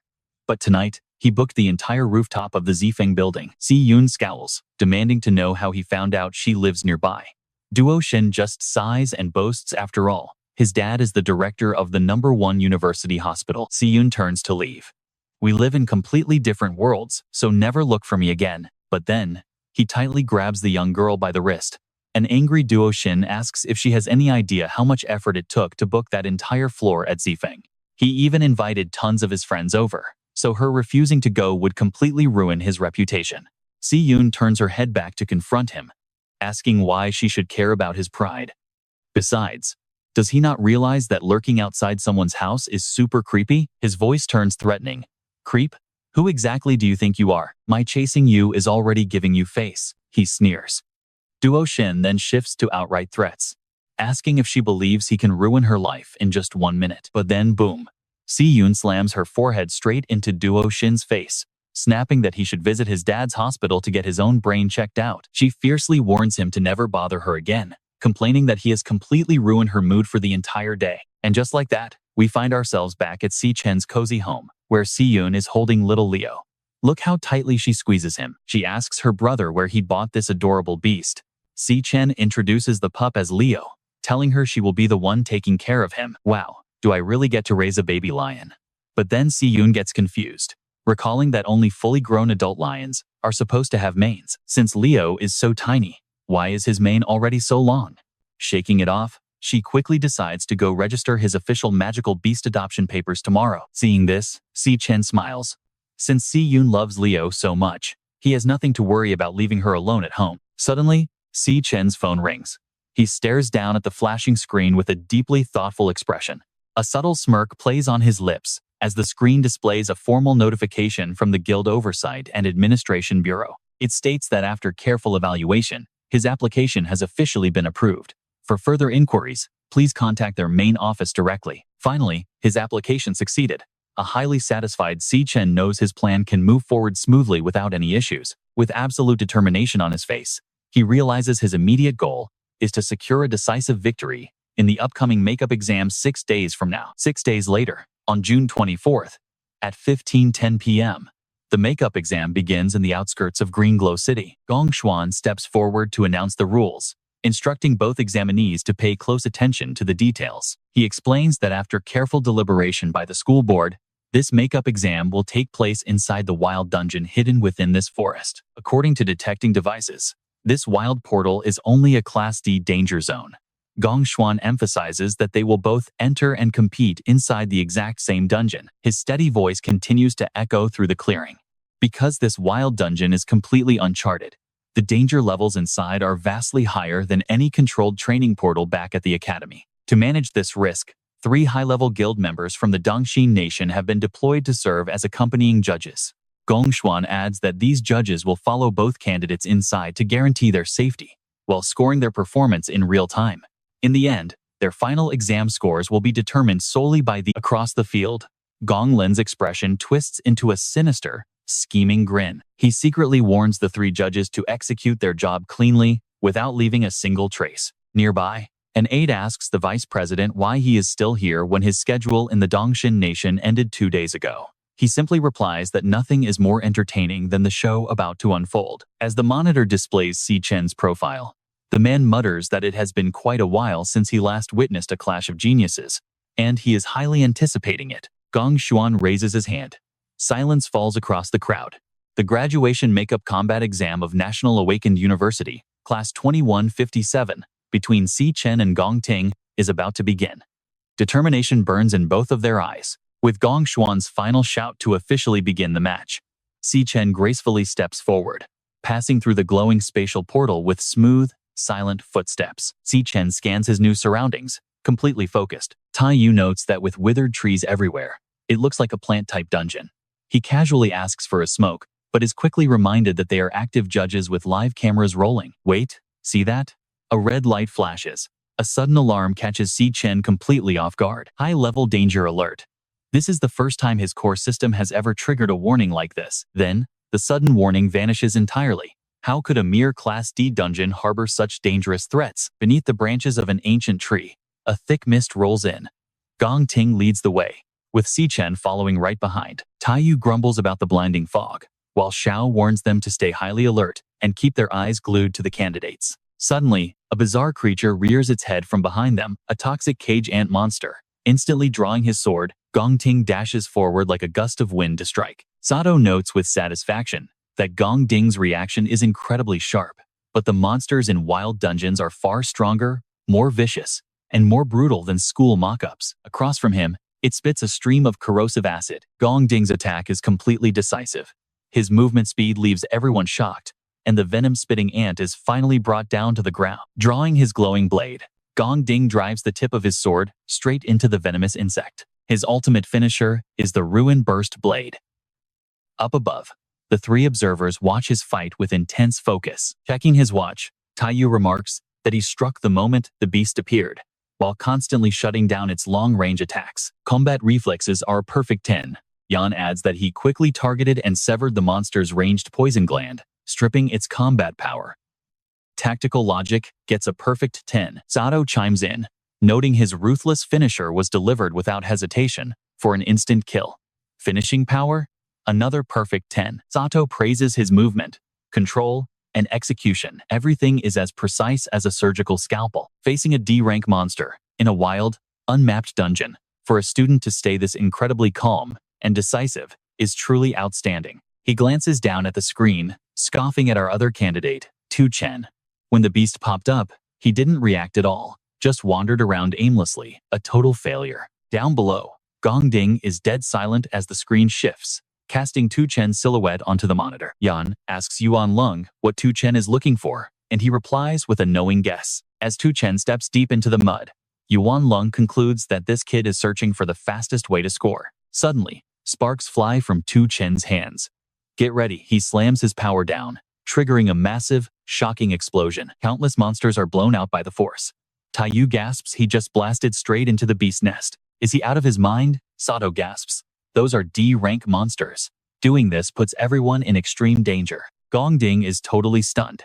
Could he actually be Chen? Pivots his foot on the ground, unleashing a torrent of violent energy. Flash God. His explosive power instantly crushes the monsters, leaving them grievously wounded from his single, relentless strike. He drags a massive horde together, shattering them to pieces.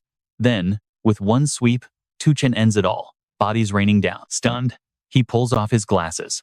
What did he just do? Sato mutters. Didn't his files say he's only E-rank? How is he slaughtering D-rank beasts like they're nothing? This is way too overpowered, Yan says. How do we even grade this? His performance is literally off the charts. Sato grits his teeth, arguing that his actions were reckless and his moves too basic. When Gong Ding suddenly calls out, at Chen's side, they burst out laughing. The old man's prediction came completely true. He's thrilled. An intense showdown right at the start of the exam is pure gold. How will Gong Ding react next? A fist clenches in sheer anger as the live monitor suddenly blurs, finally flashing a dreaded disconnected status on the screen. Yuan Lung frowns, wondering why the feed is cutting out again. The scene shifts elsewhere. Outside the dungeon at 16 hours, sirens wail as system errors flash red across screens, leaving Gong Xuan completely stunned. What is wrong with this dungeon? Someone screams. A strange blue light flares up. As they stare in panic, the entrance has completely vanished. Meanwhile, Chen remains focused inside. His eyes go wide as he freezes. This, Chen realizes, is the roar of the wrathful Demon King. Outside at 16 hours, Gong Xuan panics and screams that the dungeon entrance has completely vanished. The scientist admits they don't know yet, as the equipment suddenly glitched, before yelling in panic to call for backup immediately, fearing something terrible has happened inside. The sudden chaos leaves everyone frozen. Even Gong Ding falls silent, stunned by the unexpected turn of events. Taiyu asks if they hear that, and Sato detects a strange sound. It's music, they shout. Chen recognizes the roar of the wrathful Demon King. Why is it here? It shouldn't be active yet. Isn't he supposed to appear 3 years from now? As the system blares high danger alerts, his demon heart pulses violently with warning. Strange runes light up the ground as something stirs behind them, sending creepy, echoing sounds through the dark, oppressive room. Sato braces himself, and honestly, you can't blame him for asking what's hiding in that thick fog. Step by step, the shadowy figure slowly comes into focus. A fiend with fiery, burning eyes steps out, laughing in a bone-chilling voice that the humans have walked right into a trap. Sato swings his fist back. This damn thing is talking. He snarls, cursing the monster out in a wave of sheer anger. A speaking beast has to be at least high C rank. How did a monster like this get into a D rank dungeon? Just as Sato jumps down to help, this rank of monster is simply too lethal for the examinees. He immediately steps in to shield Gong Ding and Chen. Get behind me, he yells. But in that exact second, a clean slash suddenly opens up on Sato's wrist. As the beast flashes past, his arm is clean severed, leaving Taiyu and Yan completely horrified. After doing that, the monster declares to them all, and in the next second, its claws pierce clean through Gong Ding. With absolute certainty in its voice, it tells them all to die, while Gong Ding winces from the agonizing pain.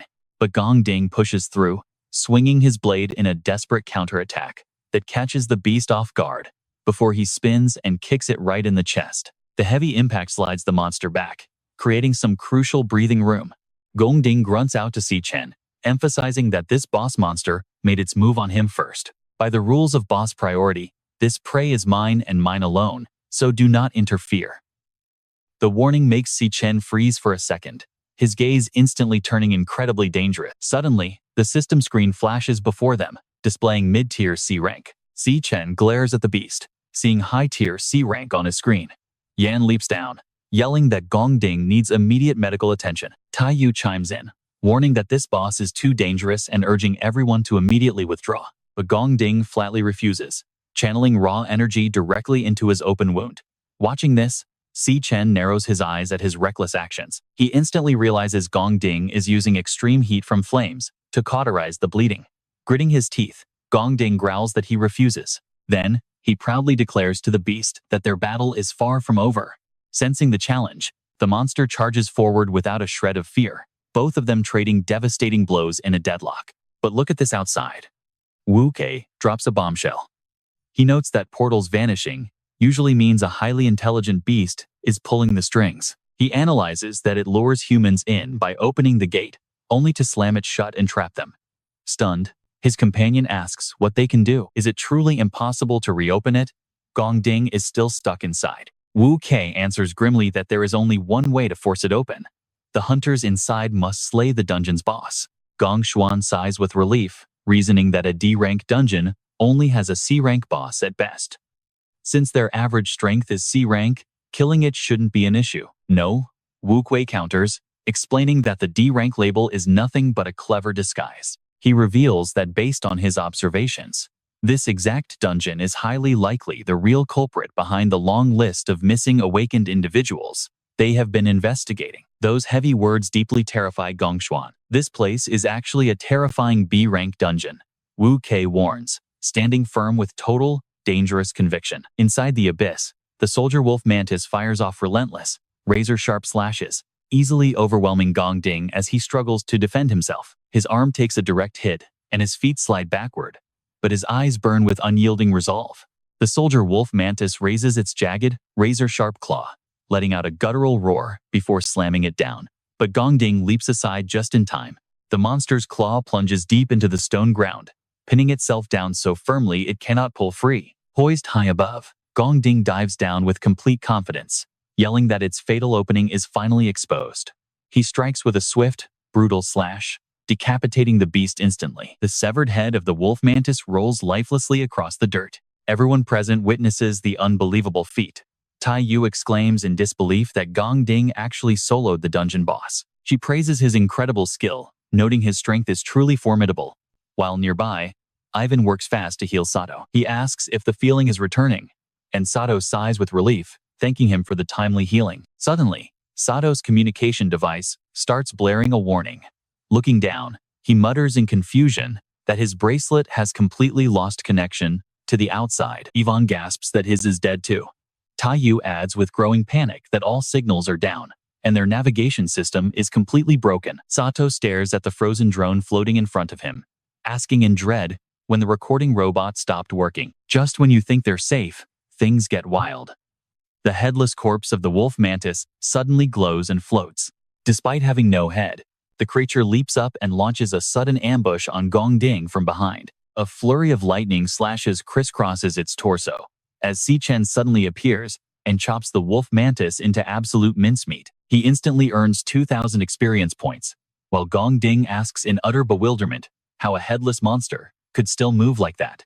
Chen looks back, explaining that the beast was never the real boss.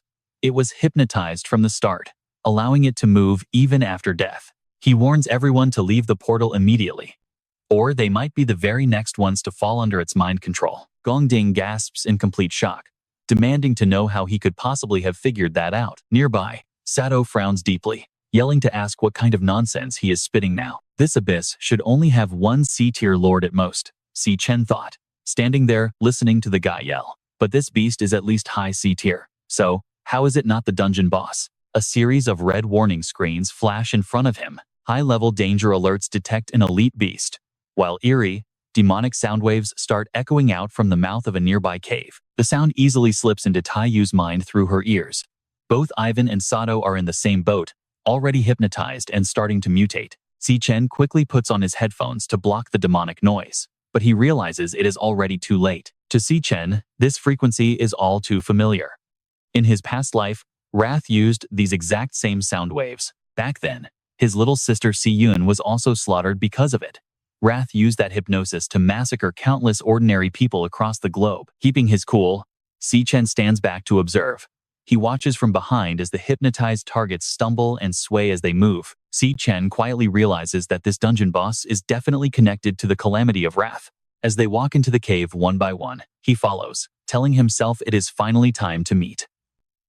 The crowd keeps marching deeper into the abyss. Danger warnings keep flashing in front of Chen. Before long, they finally reach the very end. It is filled with green eggs scattered everywhere, while giant serpents guard something in the distance. Chen steps forward quietly, walking past the skeletal remains of countless previous victims. He cautiously tells himself that just like Wrath, the hypnotic sound waves are in the alpha frequency. To deal with Wrath, he already prepared a beta wave frequency that can completely cancel it out. These guys have absolutely no protection against hypnosis right now, meaning they could lose their lives at any second. Chen has to defeat this lord quickly. Suddenly, the creature wrapped inside the cloth speaks in a heavy voice. It closely watches the newcomers entering, including him, and lets out a thick, hungry sigh of delight. Chen glares right back as its eerie, bewitching voice echoes. A body? Now look closely here. The scene flashes back to many years ago, showing a tiny, blood-stained hand. Young Gong Ding has just survived a brutal, exhausting battle. Sitting nearby, Gong Lin praises him very good. You won again today, Gong Ding. He is only 8 years old, but hearing those words, his expression remains completely blank, his eyes filled with pure hatred. Pointing to the chair opposite of him, he says, if you win, you eat. Hearing that, Gong Ding drops his stick and walks over. Below him, 8-year-old Gong Cheng curls up in pain, listening to his punishment. If you lose, you kneel here all night. Late that night, under the bright moon, Gong Cheng is still kneeling in punishment, his stomach growling with hunger. Suddenly, Gong Ding appears with a piece of bread in his hand, telling him to eat. Gong Cheng whispers in absolute terror, if father finds out, you will get punished again.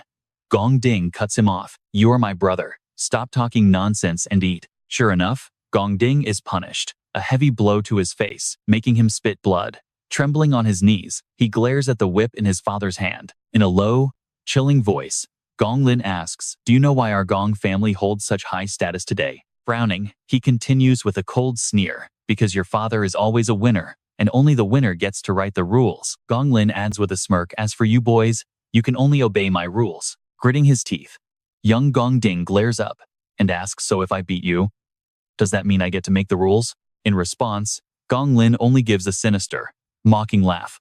Sometime later, a training sword is shattered, clattering loudly onto the cold ground. Gong Ding is beaten so badly, he coughs up blood, but he forces himself to stand, asking, "You were the one I challenged. So why?" The one who just crushed him is none other than Wu Kuei.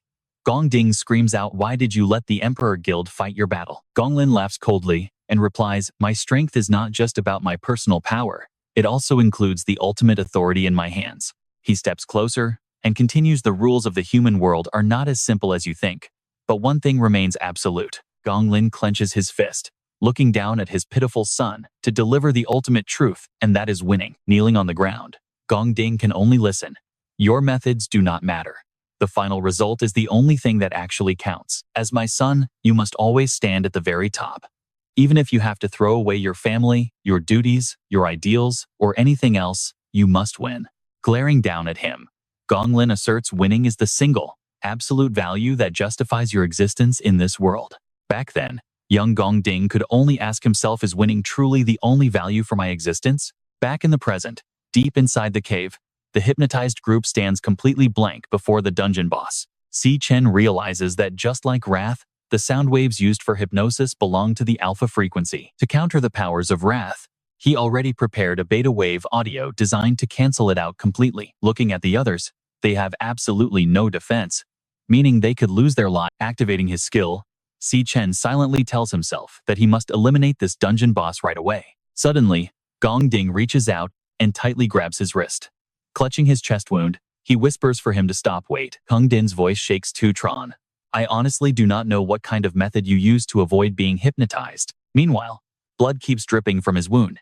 He continues, "But I also found my own way to stay conscious." Whispering, Kung Din pleads, "Listen to me. If you show yourself now, everyone here is in deep danger." Glancing sideways, he asks, "Do you see that massive pile of eggs over there?" Kung Din quickly warns him, "If we disturb them, even setting the Lord aside, we will have to face at least dozens of C-rank monsters.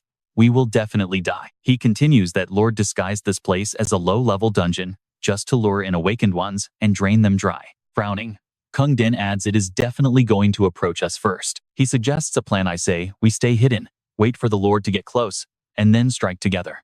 Tu Tran replies, "I did not expect you to think this through." But he shrugs, "That plan will not work. This Lord does not even need to make a move."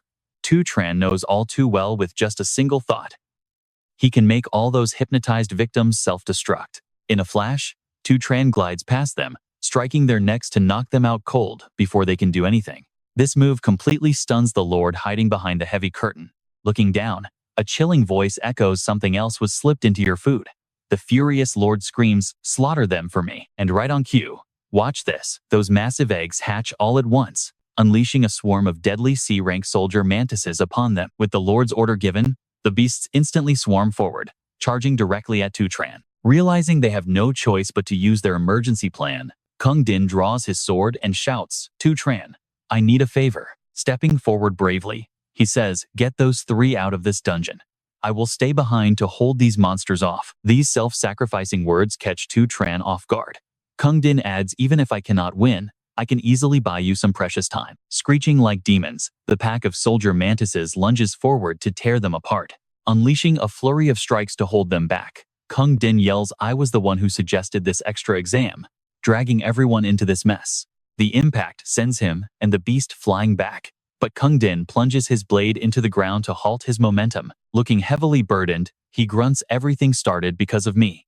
Let me end it." Hearing this, Tu Tran calmly walks over and stands right beside Kung Din. Activating his class change, he replies, "Looks like I misjudged you before, but I also agreed to join this extra exam, did I not?" Drawing his blade, Tu Tran shifts into his Lightning Assassin class and stands before Kung Din. "You are not alone." Together, they glare at the swarm of monsters looming above. Behind the thick curtain, The hidden lord glares down at them with eyes full of cold, murderous intent. Lightning crackles around Tu Tran as he confidently says that lord is mine to deal with. But Kung Din immediately stops him. No, Tu Tran, we cannot win this. I can feel it that creature's raw power is way beyond us. He warns it is at least a B-rank monster, maybe even reaching an A rank. Glancing at their unconscious allies behind them, Kung Din urges get them out now. It is our only choice. Tu Tran calmly replies, this lord is indeed a tough opponent, but the dungeon gate has already been sealed shut. Otherwise, the Imperial Guild would have rescued us by now. Kung Din gasps in sheer disbelief. What? Is the dungeon gate really sealed? Tu Tran quickly calculates if this lord is indeed an A rank. Its combat power should be on par with the Mystic Lion King from the bottom of the Magic Tower. Right at that moment, the screeching soldier mantises charge forward to attack both of them again. One beast slashes its razor-sharp claws at Tu Tran, who blocks it instantly. But in that exact split second, another one leaps at his blind spot. Spotting the danger, Kung Din lunges forward with a warning shout, watch out. Together, they strike simultaneously, making green blood spray from the falling beasts. They swarm. Enraged, the remaining pack rushes forward to overwhelm them. Kung Din panics. This is bad. Against a massive crowd like this, we will get overwhelmed sooner or later. Before he can even finish his sentence, crackling lightning erupts violently from Tu Tran's hands. Activating his lightning assassin state, he prepares to unleash his thunderblades. Dozens of blades forged from pure lightning are fired forward. The electric swords pierce cleanly through the monsters' necks, killing them instantly. He dashes. Gripping his lightning blade, Tu Tran blitzes forward, wiping out a massive wave of monsters in one flash. Let's be real, Kung Din is left completely speechless, wondering how this level of power is even possible. Watching the kid tear through them, he remembers that assassins with low raw stats are usually doomed when completely surrounded. But here, every single strike from Tu Tran pinpoints a fatal weakness, sending the monsters crashing to the ground. Kung Din realizes he is using sheer speed and flawless technique to make up for lacking power, keeping his eyes glued to the fight. His speed right now has hit at least A rank. Meanwhile, Chen is practically dancing through that massive swarm of bloodthirsty monsters. With lightning sword in hand, he keeps cutting them down one by one. Seeing this, Gong Ting grips his weapon, thinking they might actually have a shot at winning this. He focuses his gaze and the dungeon lord, watching from above, suddenly speaks in an eerie, chilling voice. You talk too much. Look at that, this is where the scale totally tips. His eyes flash as demonic energy erupts, casting an ultimate buff. The mantis beasts surge in size and power, turning giant right before rip him to shreds. The lord cold-bloodedly orders them, do it now. At the same time, Chen's entire body crackles with a bright, blinding golden lightning. Just as a massive sharp claw slams down, he leaps into the air to dodge. He follows up with a rapid flurry of slashes straight into the beast's back, dealing some absolutely devastating damage. Gong Ting grits his teeth, cheering for him in his heart. Hang in there, Chen. Meanwhile, Gong Ting is already gathering massive energy, preparing to unleash a deadly ultimate strike. Chen flashes forward. 2 down. But out of nowhere, another giant beast sneaks up right behind him. With lightning-fast reflexes, Chen teleports directly behind the creature, his blade ready to swing and slice it apart. He coldly slashes another buffed beast, leaving a deep wound. It shrieks in agony but immediately spins its head around to glare at its attacker. The giant mantis strikes, but Chen swiftly raises his hands to block the incoming attack. Even so, the sheer force of the impact slides him backward. Chen realizes that these buffed monsters have stats bordering on B rank, and their outer shells are incredibly thick. Facing this relentless horde, you can tell he's genuinely worried. He can't target their weak spots anymore. He needs a way to break that armor fast. From behind, Gong Ting suddenly yells out his gratitude to Chen. He activates his secret technique, massively boosting his strength at the cost of his other attributes, then shouts again. The time you bought? More than enough.